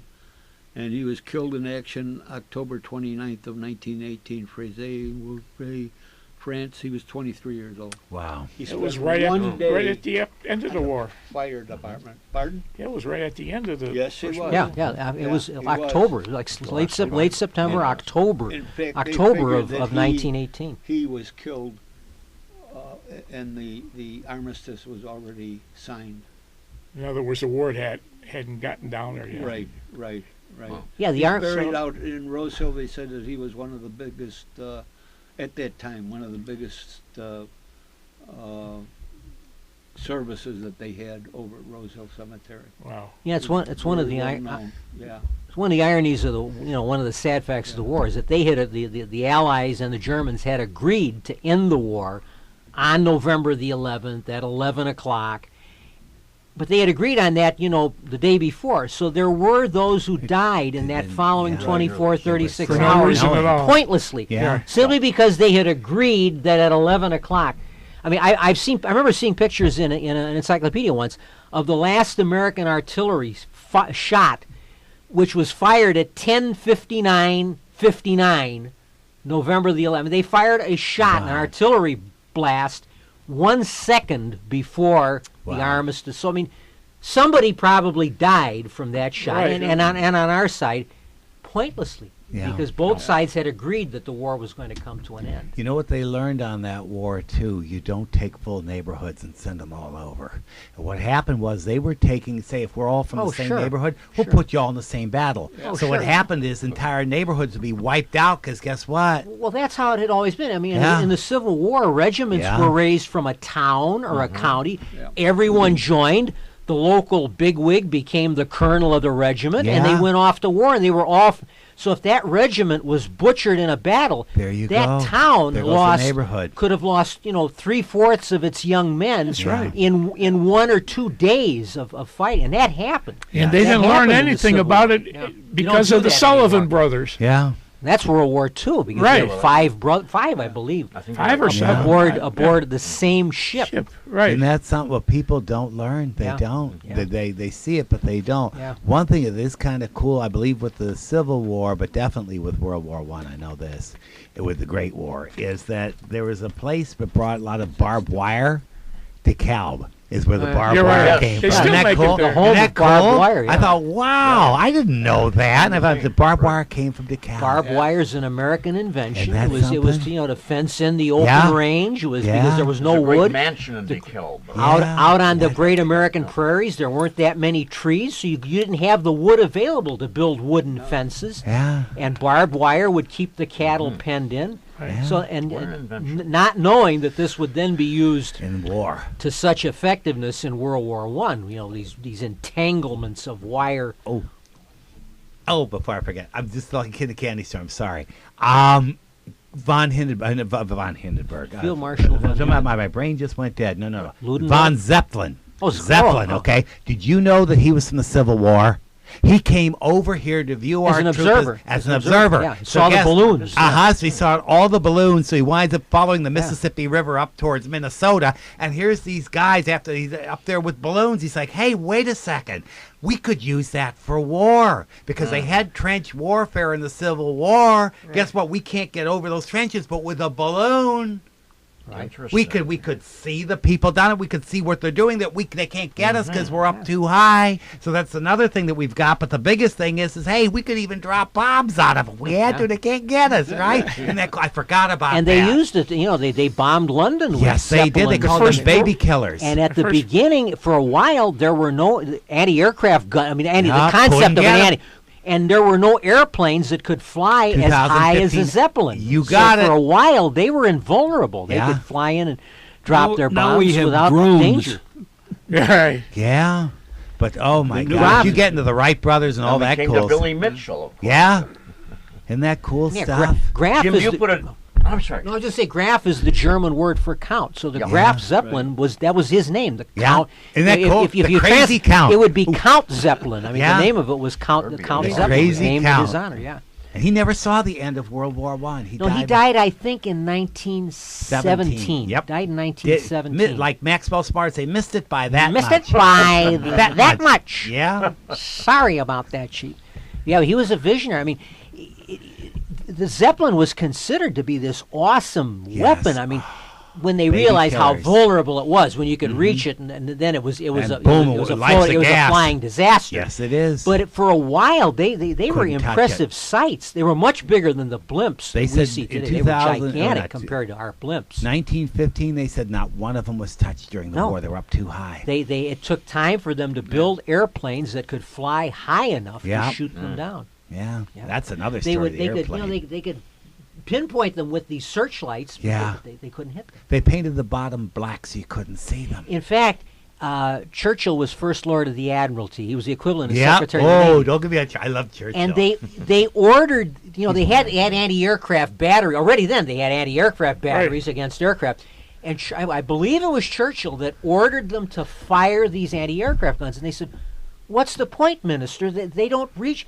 high enough to hit anything." He said, "For morale, so Right. that the British would He there was would be the just- sense that we're Yes. fighting back, that we're trying to do something." He was cool. And not that we're just simply sitting there impassively and allowing them to fire the guns so that the people will think that at least we're trying to do something to bring them Are down. you talking about at the beginning of the Second World War? First World War. Well, it happened again when they started the Blitz, and they said the first time they came over the English Channel, he ordered to fire, Well, in those days, they could hit the plane. But so I they don't said know. in the first couple raids, they fired for 2 or 3 hours and didn't hit a single bomber. Well, that may be because. And it was because It of. wasn't because they couldn't hit them, because it Well, wasn't like the Zeppelins that were flying but- so high that they couldn't But be hit. after that, they had radar and they figured out how They had to. radar before the Blitz. Well, but they figured out how to Britain had radar connect the before radar Blitz. with the They had all of anti-aircraft. that worked out in advance. Right. They didn't know Stuart Warner. It's was cool. You around. guys are all like a ping pong ball all over. This Yeah. is cool. I haven't. You really know your stuff. Jim, do you put a different spin on the Kennedy assassination? Oh, well, there's one Or with Dorothy what is your Kilgallen. Okay, here's the whole thing. Okay, they always talk about, well, the grassy knoll and all this kind of stuff. Yeah. All right. Well, there was a lady. Her name was Dorothy Kilgallen, and I liked her very, very much. What's She was My on Line? What's my line with John Charles Daly her and husband? all the rest of The them. And president Bennett of Cerf. Random House, Mr. Bennett Bennett Cerf. Cerf. Bennett Cerf was cool. I love Bennett Cerf. And now John Charles Daly. Oh my! You know what? I gotta come back and tell you one. I'm gonna slide. Should I go on the Kennedy? Or should I come back? No. To the, okay, I'm gonna tell What's you my this line? other Go one. on. That's what's my line. Got about 5 Remember how Truman fired MacArthur? Oh, Right. Oh my gosh! Insubordination! It was in all the Insubordination! papers, yeah. You're going. You want to go to what? You want to go to the top of Korea? No. And so he'll fire him, right? Well, according to Bennett Cerf, who, by the way, I like your invitation of, Bennett Cerf will come back and he'll say what happened. Well, when they had the 1956 Democratic National Convention, Remington Randall turned around and said, "You know what? We are backing the show here. What's my line? We will take you live from New York. We're going to take the entire set, everything, and we are going to put it in Chicago for the Democratic National Convention." Well, there was something that the What's My Line always had, which is the mystery guest that's going to be on there. The mystery guest. So, panel, put on your blindfolds, please, and we're going to guess who this mystery guest is. We're going to try to guess the voice, right? Well, the mystery guest, because of the 1956 Democratic National Convention, was going to be Harry S. Truman. As soon as the head of Remington Rand finds this out, he says, "You get rid of Truman, you get rid of him right away." So Truman just laughed, and they put in Pearl Mesda in there in his place. And according to Bennett Cerf, they said the head of Remington Rand was who? General of the Douglas- Army, Douglas MacArthur. Douglas MacArthur, who was in charge. So and Truman just turned around and says, "I told you he's an SOB, didn't I?" And he just roared out laughing. So MacArthur had a chance to fire Truman, didn't he? Yeah, that's a way of putting it. Isn't that cool? I'm sorry. No, go ahead. No, there's a great story. Truman, at his museum, the Presidential Library, he's showing the president of the Philippines. I think it was the president of the Philippines, visiting the United States. And he was a newer man. He was not the president, obviously, that Truman would have dealt with, he would have known in his. And he comes to the display about the firing of MacArthur, and and in the museum they have a picture of MacArthur and news coverage, newspapers. And Truman points at the picture and says, "And I guess you know who this is. That's God Almighty." Yes. And the president of the Philippines says, "Mr. President, in my country, that's exactly who the people think he is." Yeah. Yeah. Right. Yeah. He was You still should've been- beloved in the Philippines. Yeah. they Right. thought of him as a hero. You should have been I here have with us when returned, we did yeah. the convention. Oh, wow. We had a whole thing here in the convention. But you had that question. I'll answer it quick for you. Dorothy Kilgallen, she was on that show. Dorothy Kilgallen is going to interview Jack Ruby at least once, possibly twice. She's going to interview him. When she does, about November 7th of 1965, you can see this on YouTube. She is going to wind up going on to, What's My Line? And when she is, she's going to be all, no problem. Everything's absolutely perfect with it. What's My Line? And so she gets off of What's My Line. But what she's doing is she's bragging. Because guess what? I happen to have interviewed Jack Ruby. I'm the only person who has interviewed Jack Ruby. And by the way, I'm going to blow this Warren Commission report that got on Lyndon Johnson's desk. I'm going to blow it out of the water because I know who did what. And so she is going to go to a place called A.J. Clark's, where she normally went. It's about... This program will end about maybe 11 o'clock. She'll be there maybe about 11:30. This is all, that November 7th. She will go there, and they said she'll have like a cocktail waitress that's going to be nearby. Cocktail waitress is going to stay. By the way, this woman has, she was perfectly sober, but she was bragging too much and talking too loud about having all this information. She will leave. They said she was absolutely sober when she left the restaurant. She will suddenly leave and meet up with somebody, and they will find her dead before she gets up the next morning, and they will find her dead in her apartment or wherever she lived. And so they'll say, well, that she died of an overdose of drugs and of barbiturates. I'm sorry, barbiturates and too much liquor is what she died from, supposedly. Now, that's the mysterious death of Dorothy Kilgallen.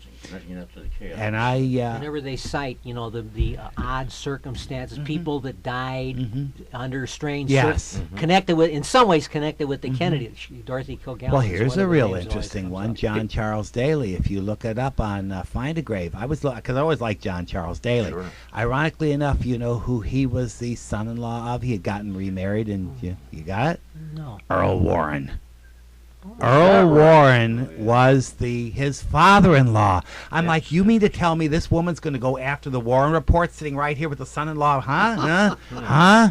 And Daly, John Charles Daly, we're talking the 1960s. Yes. He is one of the voices of the attack on Pearl Harbor. Yes, he's one of the very radio broadcasters. I love John Charles Daly. He says Pearl Harbor, Oahu. He mispronounces Oahu. Oahu. Yes. He's probably reading this copy that's just been ripped off the wire. Yeah.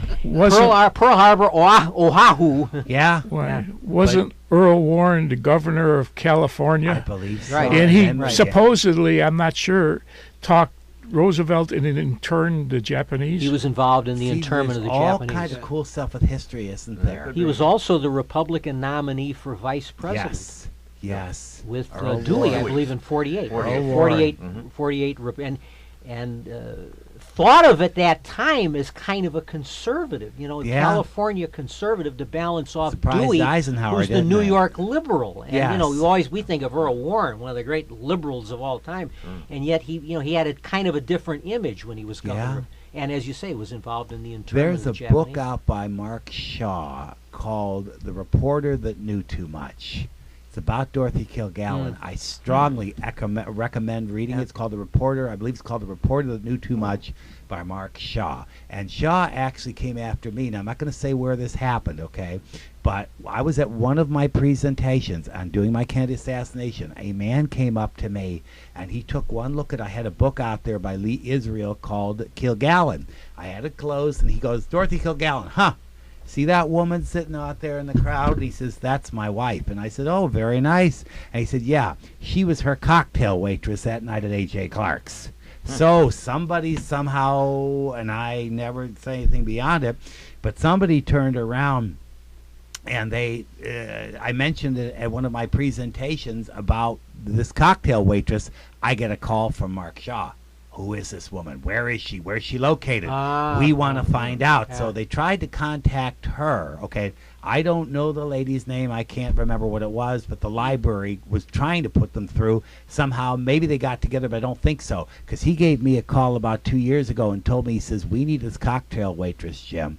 He says, maybe, he said, the district attorney of New York may want to call you on this thing. So whatever it is, it's something... See, this is where, okay, you've got the grassy knoll and all this other kind of crazy stuff out there, but what's this with Dorothy Kilgallen?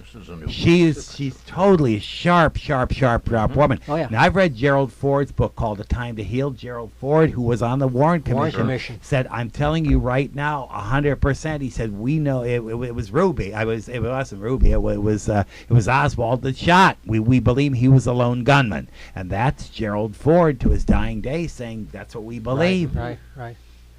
Yeah, Dorothy Kilgallen, she was a very visible presence in the 50s. Everybody, that was one of the most popular shows on TV. Oh, yes. She had her own gossip column out there, too. And this is an age when being a newspaper columnist was a big deal. Ed Sullivan was a columnist. Frank Sinatra Dorothy hated Kilgallen. her. Oh, yeah. He called her the throatless wonder, something like that, because she came against him. Now, there again, there's Frank Sinatra. So you see all these little parallels showing up, and there's like, what are we looking at here? If anything else, maybe it's nothing, but it is interesting. I just heard this morning that they're going to offer Frank Sinatra's one of his cars. Okay. Wow. And they were wondering how much. Well, we're going to have to bring this special edition of Meet the Chicago Historians to a close. I want to thank Mr. Gibbons for being here today. Thank you. It's an honor being here. It's been a fascinating look back 60 years to the great and horrendous tragedy of the Our Lady of the Angels fire. I want to thank our panelists for being here today, and On behalf of John DeVita, the impresario here at our broadcast center, we wish you a very blessed Advent, a very Merry Christmas, and a most enjoyable Christmas season. Remember, Christmas begins on Christmas Day. You continue celebrating during the 12 days of Christmas, which come after Christmas, and it doesn't end on Christmas Day. And have a very happy, healthy, and prosperous New Year. And Jack Ryan, we hope you're doing terrific out there. And as he always says, history is not just a book you leave on the shelf. Merry Christmas. Merry Christmas, folks. Recordings of previous Meet the Chicago Historians programs are available for your listening pleasure via the internet at www.windycityhometown.com. We want to thank the executive producer of Windy City Hometown Entertainment Network, John Seconda. On behalf of everyone associated with our Historians program, we thank you for listening. And as your moderator said before, we wish you a very Merry Christmas, season's greetings, and a Happy New Year to you and yours. This is your announcer, Rich Lane. So long until next time.